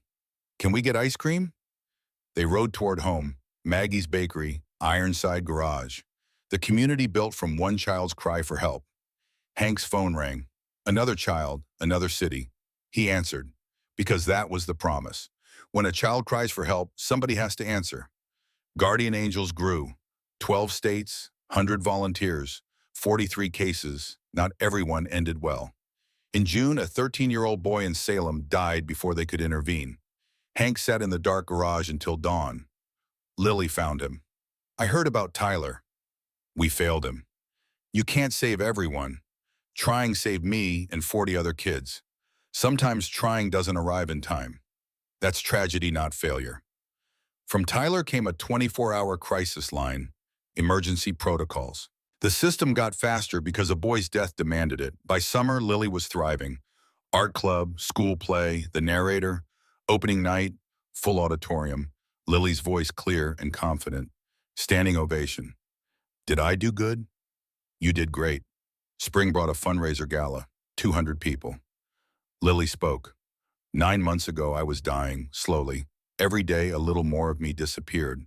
Then 4 men on motorcycles saw me when I was invisible. They listened when I whispered. They believed when I had no proof. They fought for me when fighting meant risking everything. She held up 2 drawings. A girl in a box with no doors. A girl on a motorcycle with her family riding toward the sun. That's what Guardian Angels does. We break open the boxes. We let in the light. Standing ovation. 200,000 raised. Social workers hired. Crisis hotline expanded. Hank rode home through rain thinking about children still in their boxes. His phone rang. Doc, 8-year-old. Cigarette burns. Send the file. You haven't slept. There's a kid who needs help. He pointed his bike east. Because Guardian Angels show up. They stay. They fight. And somewhere ahead, a child who believed nobody cared was about to learn different. The road stretched long and dark. But Lily had taught him something. The bravest act is not fighting. It is asking for help when every instinct says stay silent. It is raising your hand when your arms won't move. When a child speaks those words, somebody has to answer. Lily sat in the warm kitchen while she chattered about her new school, her art class, Darcy wanting to be friends again. Then Hank's phone buzzed. Doc. Vivian made bail. Her mother posted the house as collateral. Maggie, Vivian's out. We move now. They drove to Walt's cabin. Off-grid. No database address. Lily couldn't sleep. She paced and checked windows. What if she finds us? She won't. You can't promise that. Hank sat beside him. You're right, but I will do everything in my power. If that means prison, fine. You matter more. She was going to kidnap her. State police picked her up. Bail revoked. Kidnapping charges added. 20 years minimum. The trial lasted 3 days. Neil Hale testified. Brooks' written statement described identical methods on different children years apart. The courtroom went silent. This was not a stressed stepmother. This was a predator. On the 3rd day, Lily took the stand. Blue dress with white stars. Eyes on Lorraine. She described the encyclopedias held overhead until her arms gave out. The rice, the closet, the sentences, the belt with gold initials. Quiet but steady. The truth does not need to be remembered. It just needs to be told. Outside, she raised both arms to the sky. I can lift my arms. I can choose my family. I can do anything. 6 weeks later, she asked to see Ray. Lorraine's office, neutral ground, she told him everything. How she screamed for help and he pretended not to hear. How she swallowed pills at 7 because dying seemed better. You're my father biologically, but you're not my dad. Hank is my dad. She walked to the door. I'm forgiving you, not because you earned it, because carrying you is too heavy. Outside, she looked at Hank. I meant it about you being my dad. That's an honor. I'm calling you dad now. He picked her up. Works for me. 2 months later, Brooke Hale appeared. Vivian's lawyers filed an appeal. Fruit of the poisonous tree. Lorraine reviewed. 30% chance. Prosecution argues independent discovery. The appellate hearing came in February. 3 judges, 2 hours, 3 survivors in the gallery. Ruling within 60 days. Those 60 days ground Lily down. Meanwhile, Hank built Guardian Angels. Nonprofit. Lorraine filed paperwork. Karen Fulton and Mrs. Whitfield volunteered. Neil Hale started a San Diego chapter. Viral news. 17 states. Councilman Gerald Pratt attacked. Walt discovered Pratt's brother married Vivian's sister. Family vendetta. State auditors found everything perfect. Pratt demanded federal investigation. My name is Lily Donovan. My stepmom tortured me for 2 years. CPS walked away twice. 4 bikers decided I mattered. Mr. Pratt, I know your brother posted bail for my torturer. You're fighting because your family is embarrassed. National news. Pratt resigned. April 23rd. Appeal denied. Conviction upheld. Evidence independently obtained. Vivian stays in prison. It's over. Really over. That afternoon, Ironside Garage. Lily is free banner. But freedom brought storms. Nightmares multiplied. Separation anxiety. One night at 3, Lily called. He sat on her floor. What if nightmares never stop? Then you have nightmares and you live anyway. Fear is a feeling, not a fact. Courage isn't the absence of fear. Guardian angels grew. 12 states. Not every case ended well. A boy named Tyler in Salem died before they could intervene. Lily found Hank in the dark garage. You can't save everyone. Trying save me and 40 other kids. From Tyler came a crisis line. Emergency protocols. By summer, Lily thrived. Art club. School play narrator. Standing ovation. Spring fundraiser gala. 200 people. Lily spoke about boxes with no doors and motorcycles riding toward the sun. 200,000 raised. Hank rode home through rain. Phone rang. 8-year-old. Cigarette burns. He pointed east. Because guardian angels show up, they stay. They fight. When a child cries for help, somebody has to answer. The weeks after the appeal, denial brought a kind of peace Lily had never known. Not the tense, watchful quiet of a child waiting for the next blow.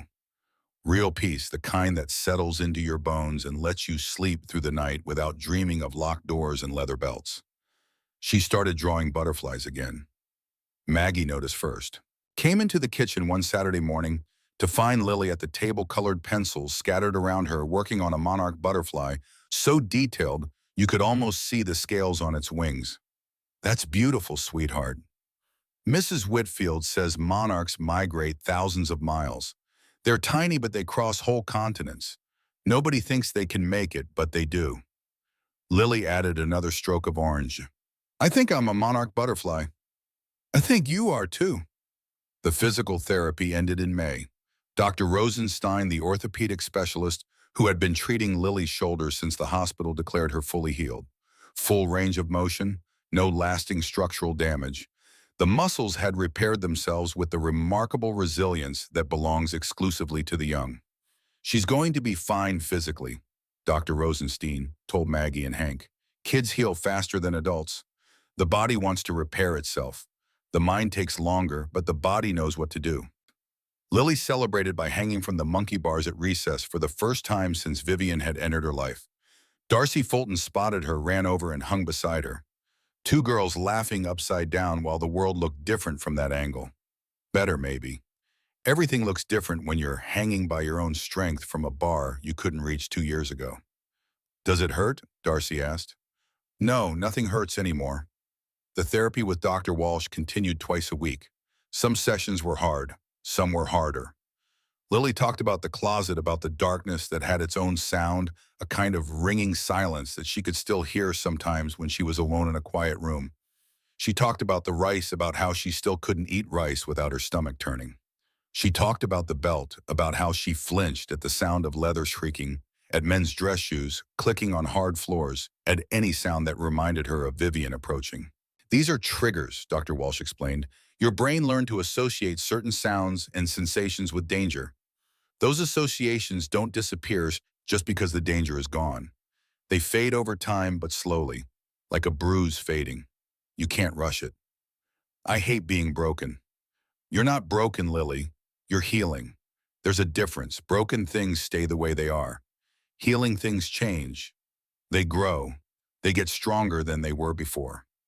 The summer brought Lily's first camping trip with the Stone Ridge crew. They loaded bikes and headed to the Oregon coast.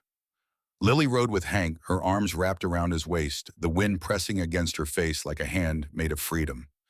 Around the campfire that night, surrounded by men who had chosen her as family and a grandmother who had driven through the night to claim her, Lily listened to stories she had never heard before. Cody talked about growing up in foster care. 7 homes in 6 years. Adults who were paid to care for him but never quite managed to do it for free.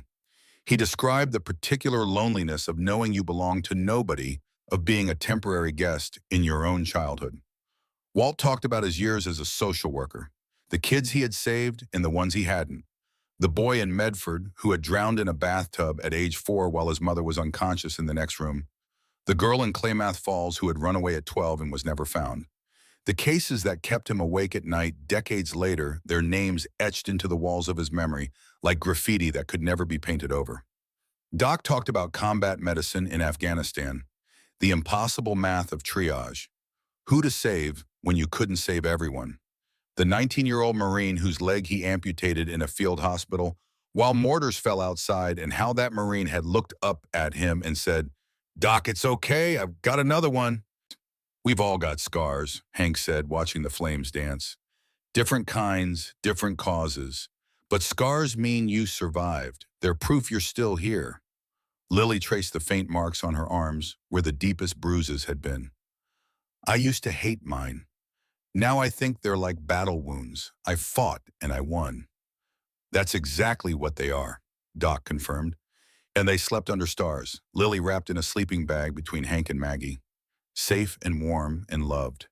The sound of the ocean, a constant reminder that the world was bigger than one blue colonial house on Cedar Street, bigger than one woman's cruelty, bigger than the worst 2 years of a small girl's life. In the morning, Lily woke to seagulls and salt air, and the certainty that this freedom, this peace, this family was real and permanent, and hers. I want to remember this forever, she told Hank as they watched the sunrise paint the Pacific gold. Then we'll come back every year. Make it a tradition.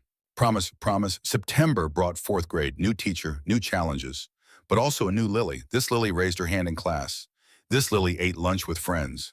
This Lily joined the art club in the student council and tried out for the school play and got the part of the narrator because she had a voice that carried in a story that people wanted to hear. I get to tell the story of what happens, she told Hank. Kind of perfect, right? Completely perfect. The school play was about courage and kindness and the people who show up when the world tells them it is not their problem. Lily's narration tied the scenes together, her voice rising and falling with the rhythm of the story confident and clear, reaching every seat in the auditorium where Maggie sat beside Hank, beside Doc, beside Cody, beside Walt, beside Karen, and Darcy Fulton beside Lorraine, beside Mrs. Whitfield, beside dozens of Guardian Angels volunteers who had come to watch a child they had helped save tell a story about saving. When Lily took her bow, the applause was not polite. It was not measured. It was the kind of applause that happens when people are clapping for something much larger than a fourth grade play. They were clapping for survival, for resilience, for the stubborn, beautiful refusal of a small person to be destroyed by a large one. Backstage, Lily found Hank in the crowd and launched herself at him. Did I do good? You did great. I'm so proud of you. I'm proud of me too. Is that weird? To be proud of yourself? Not weird at all. It's necessary. 3 kids approached Lily after the play. One girl whispered, "My uncle hurts me sometimes. Who do I tell?" Lily took her hand. "Tell your teacher. Tell a counselor. Tell anyone who will listen. And if they don't help, keep telling until someone does. Want me to come with you?" The girl nodded. Together, they walked to the counselor's office. By the end of the day, that girl was in protective custody. Her uncle was arrested. Another child saved because Lily Donovan had the courage to share her story, and another child had the courage to hear it. Hank got the call that evening from the school counselor. "Lily helped save a life today." She heard another student's cry for help, and she answered immediately. "You should be very proud." "I am, every single day." The cycle continued. Lily's story inspired others. Others inspired more. Guardian Angels grew. The network expanded. And slowly, painfully, the system itself began to change. New training protocols for mandatory reporters, reformed CPS response times, school partnerships for prevention programs, policy changes at the state level. One child's cry for help had started a revolution, a quiet revolution, built not on anger or violence, but on the simple, radical idea that every child deserves protection, that every cry deserves an answer, that the people closest to children, the neighbors and teachers and coaches and bikers and grandmothers, are the first line of defense, and they must not be afraid to act.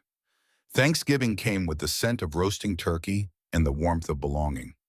Maggie hosted at the bakery apartment, the dining table pushed against the wall and extended with folding tables borrowed from the garage. Every chair in the building was pressed into service, and when chairs ran out, Cody dragged in the bench from the garage break room and covered it with a blanket and declared it the best seat in the house. The guest list was a portrait of the family they had built from wreckage. Lily and Darcy Fulton, Hank and Donovan and Cody and Walt, Karen Fulton and her husband Daniel, Lorraine Kessler, who arrived with wine and legal briefs because she was constitutionally incapable of being anywhere without work in her bag, Mrs. Whitfield and her husband, both looking slightly overwhelmed by the volume of a room full of bikers, but gamely wearing the paper turkey crowns Lily had made for every guest, and a handful of Guardian Angels volunteers who had no family of their own and now suddenly, unexpectedly, did. The apartment smelled like rosemary and butter and the particular warmth that radiates from a kitchen where someone has been cooking with love since before dawn. Maggie had been up at 4 roasting the turkey, mashing potatoes, rolling out pie crust with hands that had kneaded bread for 40 years and were now kneading something larger. A family. "This is what family looks like," Lily announced as they gathered around the mismatched tables.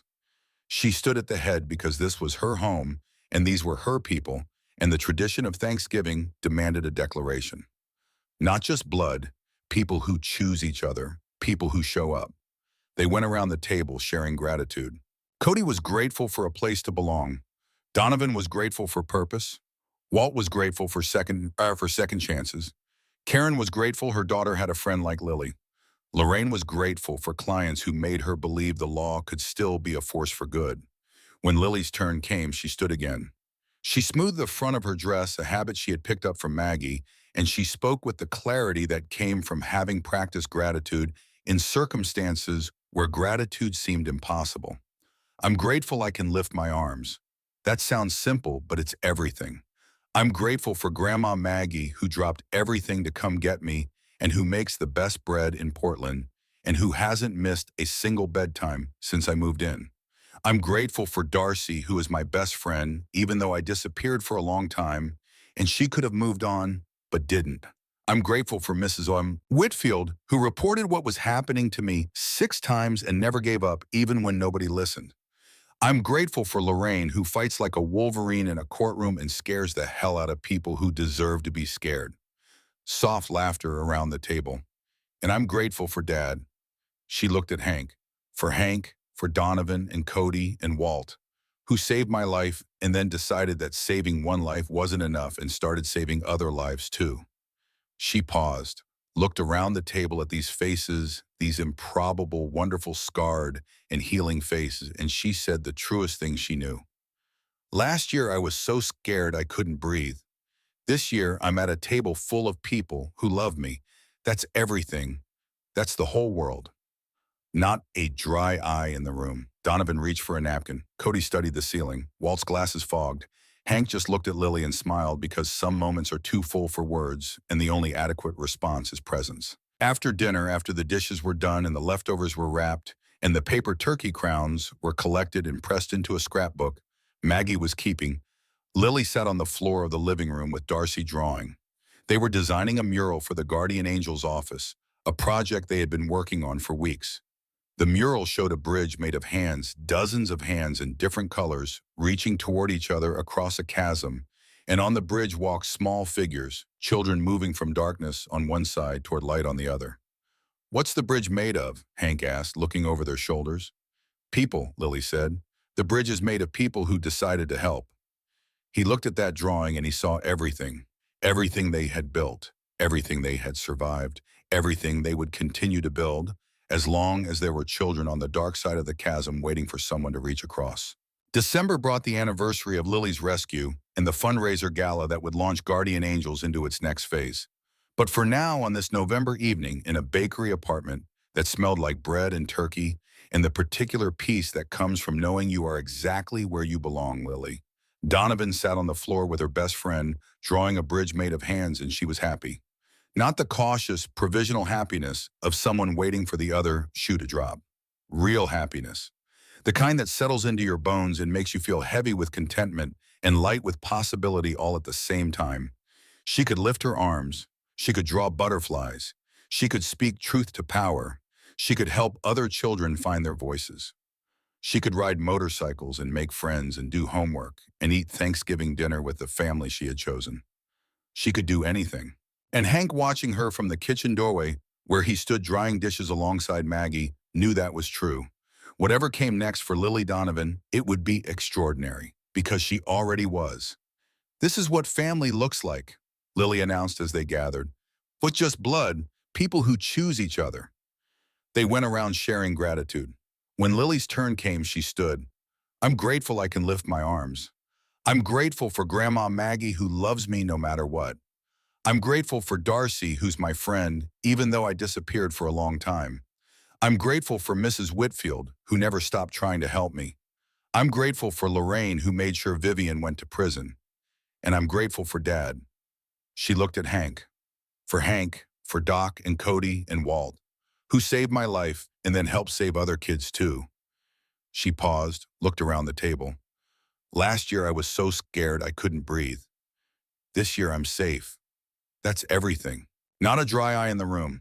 December brought the anniversary of Lily's rescue, 9 months since Hank had first seen her crying outside the garage. Guardian Angels planned a fundraiser gala at a Portland hotel. 200 people, donors, volunteers, families. Lily was invited to speak. She was terrified. What if I mess up? What if I forget my words? Then you'll be a kid who messed up and survived. You've survived worse than a speech. She wore a blue dress with silver stars, stood backstage, heart hammering. Ready? Hank asked. No, but I'm doing it anyway. That's what brave means. She walked onto the stage, found her family in the front row, and she spoke. 9 months ago, I was dying. Not fast, slowly. Every day, a little more of me disappeared until I didn't know if anything was left worth saving. Then I met 4 men on motorcycles who saw me when I was invisible to everyone else. They listened when I whispered. They believed when I had no proof. They fought for me when fighting meant risking everything they had. Her voice grew stronger. People ask me what it was like. They want details. But that's the wrong question. The right question is, why didn't anyone stop it sooner? I told people. Teachers knew. Neighbors suspected. CPS investigated twice and walked away. She pulled out 2 drawings, one from before. A stick figure girl inside a box with no doors. That was my life. She held up the second. A girl on a motorcycle, family around her, riding toward the sun. This is my life now. That's what Guardian Angels does. We break open the boxes. We let in the light. And we don't stop until every kid knows they matter. Standing ovation. Hank came on stage and put his arm around her. What this kid said, that's all of it. We're just here to make sure no child faces the darkness alone. $200,000 raised. Social workers hired. Crisis hotline expanded to 24/7. Office space rented. The infrastructure of hope built from the ground up by people who refused to accept that the system's failure was permanent. That night, tucking Lily into bed, Maggie kissed her forehead. I'm proud of you. I'm proud of me too. Lily smiled. Is it okay to be proud of yourself? More than okay, it's necessary. Lily fell asleep with her drawing of the motorcycle family taped to the wall beside her bed. The butterflies she used to draw had been replaced by something bolder. Not prettier necessarily, but truer. A family made of choice and courage, and the stubborn refusal to let a child suffer alone. And Hank drove home through the Portland night rain, drumming on his helmet, thinking about all of it. The garage, the scattered papers, the small voice saying, I can't lift my arms. The system that failed. The men who didn't. The child who survived. He was not naive enough to think the work was done. It would never be done. There would always be another child, another house with a perfect lawn, hiding a nightmare, another cry for help that needed answering. The system would continue to fail because systems are built by humans, and humans are imperfect. And imperfection, when it involves children, has consequences measured not in dollars or efficiency ratings, but in scars. But there was also this, 173 children safe who might not have been. A network growing every day, a movement spreading across the country, and a 10-year-old girl who could lift her arms, who could reach for anything she wanted, who could stand in front of 200 strangers and tell her truth without shame. That was enough. Not enough to fix everything. Not enough to save every child, but enough to matter. Enough to prove that when ordinary people decide to be extraordinary, the impossible becomes merely difficult, and the difficult becomes done. The months that followed were a masterclass in the difference between surviving and living. Lily had spent 2 years learning to survive Vivian Hale. Now she was learning something far more difficult. How to live without the constant pressure of fear. How to trust that safety was permanent.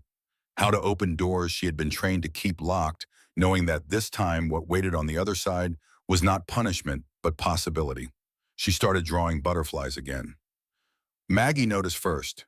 came into the kitchen one Saturday morning to find Lily at the table working on a monarch butterfly, so detailed you could almost see the scales on its wings.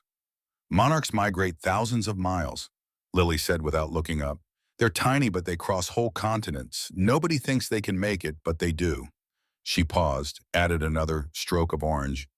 I think I'm a monarch butterfly. I think you are too. Physical therapy ended in May. Full range of motion. No lasting structural damage. The muscles had repaired themselves with the remarkable resilience that belongs exclusively to the young. Lily celebrated by hanging from the monkey bars at recess for the first time since Vivian had entered her life. Darcy Fulton spotted her, ran over, and hung beside her. Two girls laughing upside down while the world looked different from that angle. Does it hurt? No, nothing hurts anymore. Guardian Angels continued expanding. By December, they operated in 31 states with over 1,000 volunteers. They had helped 173 children escape dangerous situations. They had partnered with 52 schools on prevention programs and trained 600 mandatory reporters to recognize the signs that most people walk past every day. The first real test of Guardian Angel's structure came in January during a week of freezing rain that turned the Oregon highways into sheets of black ice. A teacher in Lincoln City, a coastal town 90 miles from Portland, called the hotline with concerns about a student, an 8-year-old boy named Kyle showing up to school with circular burns on his forearms. The school nurse had examined them and documented them and reported them to CPS, which had investigated and found nothing because the boy's stepfather had explained that Kyle liked to play with candles and was regrettably accident-prone. Hank dispatched 3 Stone Ridge members from a Lincoln City chapter to investigate. Within a week, they had documented a pattern of abuse that mirrored Lily's case with eerie precision. A stepfather with unsupervised access, a biological parent who worked long hours and saw only what was convenient to see, a child too frightened to speak because speaking had been made more dangerous than silence. They built the case properly. Legal documentation, witness statements from neighbors and teachers, medical assessments from physicians trained to distinguish accidents from abuse.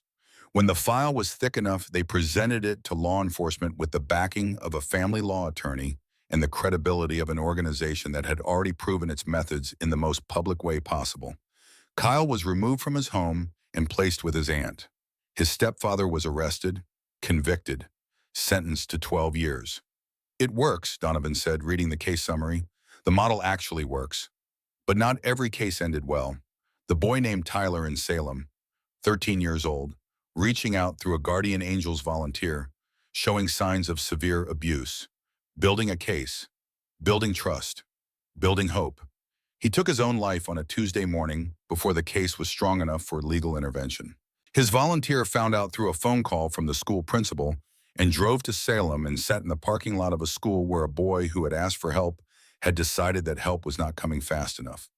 Hank got the call at 3 in the morning and sat in the dark garage until dawn.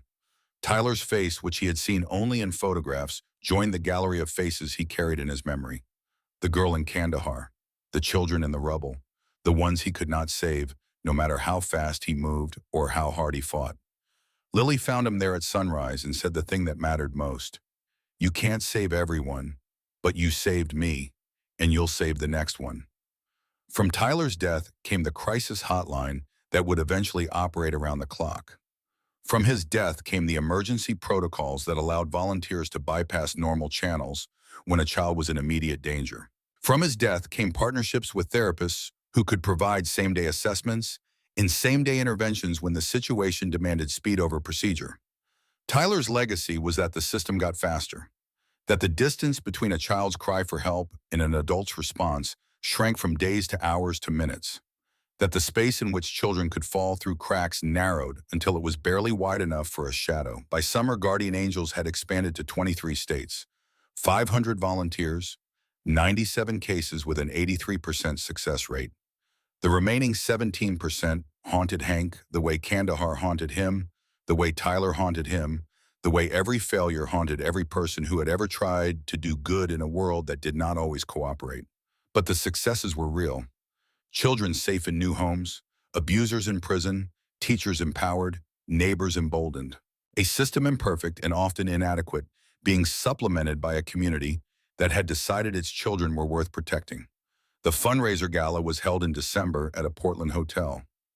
200 people gathered in a ballroom that smelled like floor wax and possibility. Donors, volunteers, families they had helped, teachers who had learned to push harder, attorneys who had learned to listen better, and four bikers in their cleanest leather sitting in the front row, watching a 10-year-old girl walk onto a stage with the poise of someone who had faced worse than a microphone and an audience and survived. Lily wore the blue dress with silver stars. She stood at the podium with the spotlight, making it hard to see faces, which helped, and she spoke. 9 months ago, I was dying, not fast, slowly. Every day, a little more of me disappeared until I didn't know if there was anything left worth saving. Then I met four men on motorcycles who saw me when I was invisible to everyone else. Her voice grew stronger with every sentence, fed by the truth of what she was saying and the presence of the people she was saying it to. People ask me what it was like being abused. They want details. They want to understand how it happens. But that's the wrong question. The right question is, why didn't anyone stop it sooner? I told people. Teachers knew. Neighbors suspected. CPS investigated twice and walked away. I survived not because the system worked, but because four men decided the system wasn't good enough. She held up two drawings. One from before, a girl in a box with no doors. One from yesterday, a girl on a motorcycle with her family riding toward the sun. That's what Guardian Angels does. We break open the boxes. We let in the light. And we don't stop until every kid knows they matter.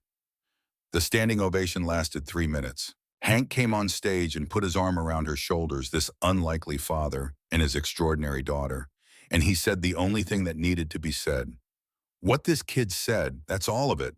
We're just here to make sure no child faces the darkness alone. $200,000 raised that night, enough to hire social workers and expand the hotline and rent office space and build the infrastructure of a movement that had started with one child's tears on oil-stained concrete. Lily became the face of the organization, not as a victim, as a survivor. She spoke at schools and fundraisers and community meetings, telling her story not for sympathy, but to prove a point that she believed in her bones. Every child who is suffering in silence is waiting for someone to ask the right question. And every adult who walks past a child in pain is making a choice whether they know it or not. On her 10th birthday, 200 people gathered at Ironside Garage.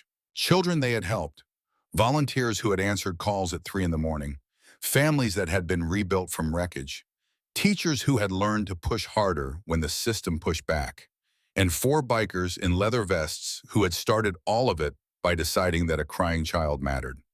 Lily stood in the center of the garage where she had first cried 2.5 years earlier, and she spoke. When I was 7, I stood outside this garage crying because I couldn't lift my arms. I was broken and terrified and disappearing a little more every day. Then four men stopped what they were doing and listened to a scared kid they had no reason to care about.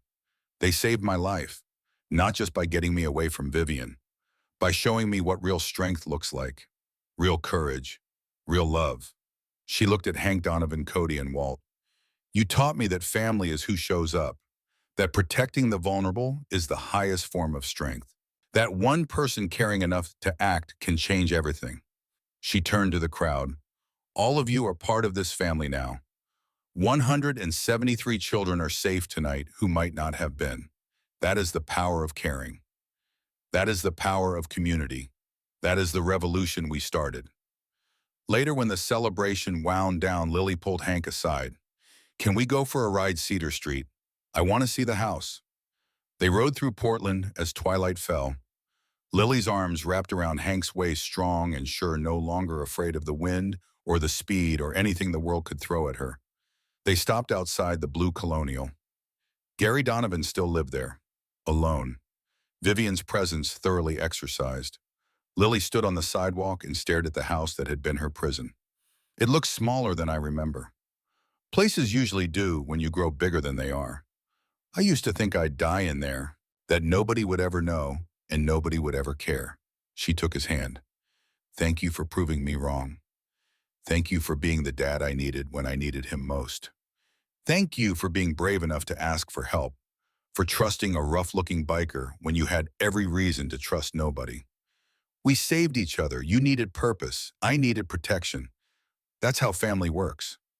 They stood together in the fading light, survivor and protector, daughter and father by choice. Proof that the worst circumstances could produce the best outcomes when people chose courage over convenience. Lily turned away from the house, ready to leave it where it belonged, in the past. Can we get ice cream? We can get whatever you want. They rode toward home.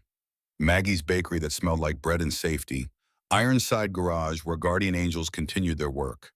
The community they had built from one child's cry for help and four bikers' decision to answer. Hank's phone rang as they pulled into the driveway. Another call, another child, another city, another cry for help that needed answering. He looked at Lily licking ice cream, laughing at something Maggie said through the bakery window. This extraordinary child who had survived the unsurvivable and was using her story to save others. 10 years old and already changing the world. Then he answered the phone. Because that was the promise. That was the purpose. That was the legacy. When a child cries for help, somebody has to answer. Lily Donovan could lift her arms now. She could reach for the stars. She could hold the people she loved. She could raise her hand in class. She could wave goodbye to the past and run toward whatever came next. She could do anything. And watching her from the driveway, ice cream melting down her wrist, laughing in the golden light of an autumn evening, Hank Mercer knew that was true. Whatever Lily Donovan became, whatever path she chose, wherever her life carried her, she would be extraordinary. Because she already was. She had been extraordinary from the moment she stood on a cracked sidewalk with arms that wouldn't move and found the courage to whisper 3 words to a stranger. I need help. Those words had changed everything, had saved her life, had sparked a revolution, had proven that the distance between despair and hope is exactly the width of one open door, one listening ear, one person who decides that someone else's child matters as much as their own. 173 children saved, 31 states, 1,000 volunteers, a movement growing every day. All of it traced back to a single afternoon when a small girl dropped her school papers on oil-stained concrete and 4 rough men decided she was worth fighting for. Lily Donovan could lift her arms now. She could do anything. Because here was the truth that echoed through every hallway of every school where guardian angels volunteers stood watch. Through every courtroom where survivors found their voices. Through every late-night phone call where a child whispered for help and an adult answered. The distance between suffering and safety is not measured in miles or years or legal proceedings. It is measured in the width of one open hand extended toward a child who has been taught that hands only hurt. It is measured in the depth of one voice saying the words every frightened child needs to hear. I believe you. You are not alone. Help is coming. Lily Donovan had spoken those words at 7 years old to 4 strangers on a cracked sidewalk outside a motorcycle garage. And 4 strangers had answered with everything they had. Their time, their freedom, their safety, their future. Everything bet on the conviction that one child's suffering was not acceptable and one child's survival was worth any price. 173 children and counting, 31 states and growing, 1,000 volunteers and multiplying. A revolution built not on ideology or anger, but on the simplest, most radical idea in the history of human civilization. Every child matters. Every cry deserves an answer. Every door can be opened. Lily Donovan had opened the first one. Now doors were opening everywhere, and the light pouring through them was changing the shape of the darkness itself. She could lift her arms now. She could reach for the ski. She could hold the people she loved and push away the people who tried to hurt her, and raise her hand in class and wave at friends across playgrounds and draw butterflies with wings spread wide enough to cross continents. She could do anything. And that made all the difference in the world.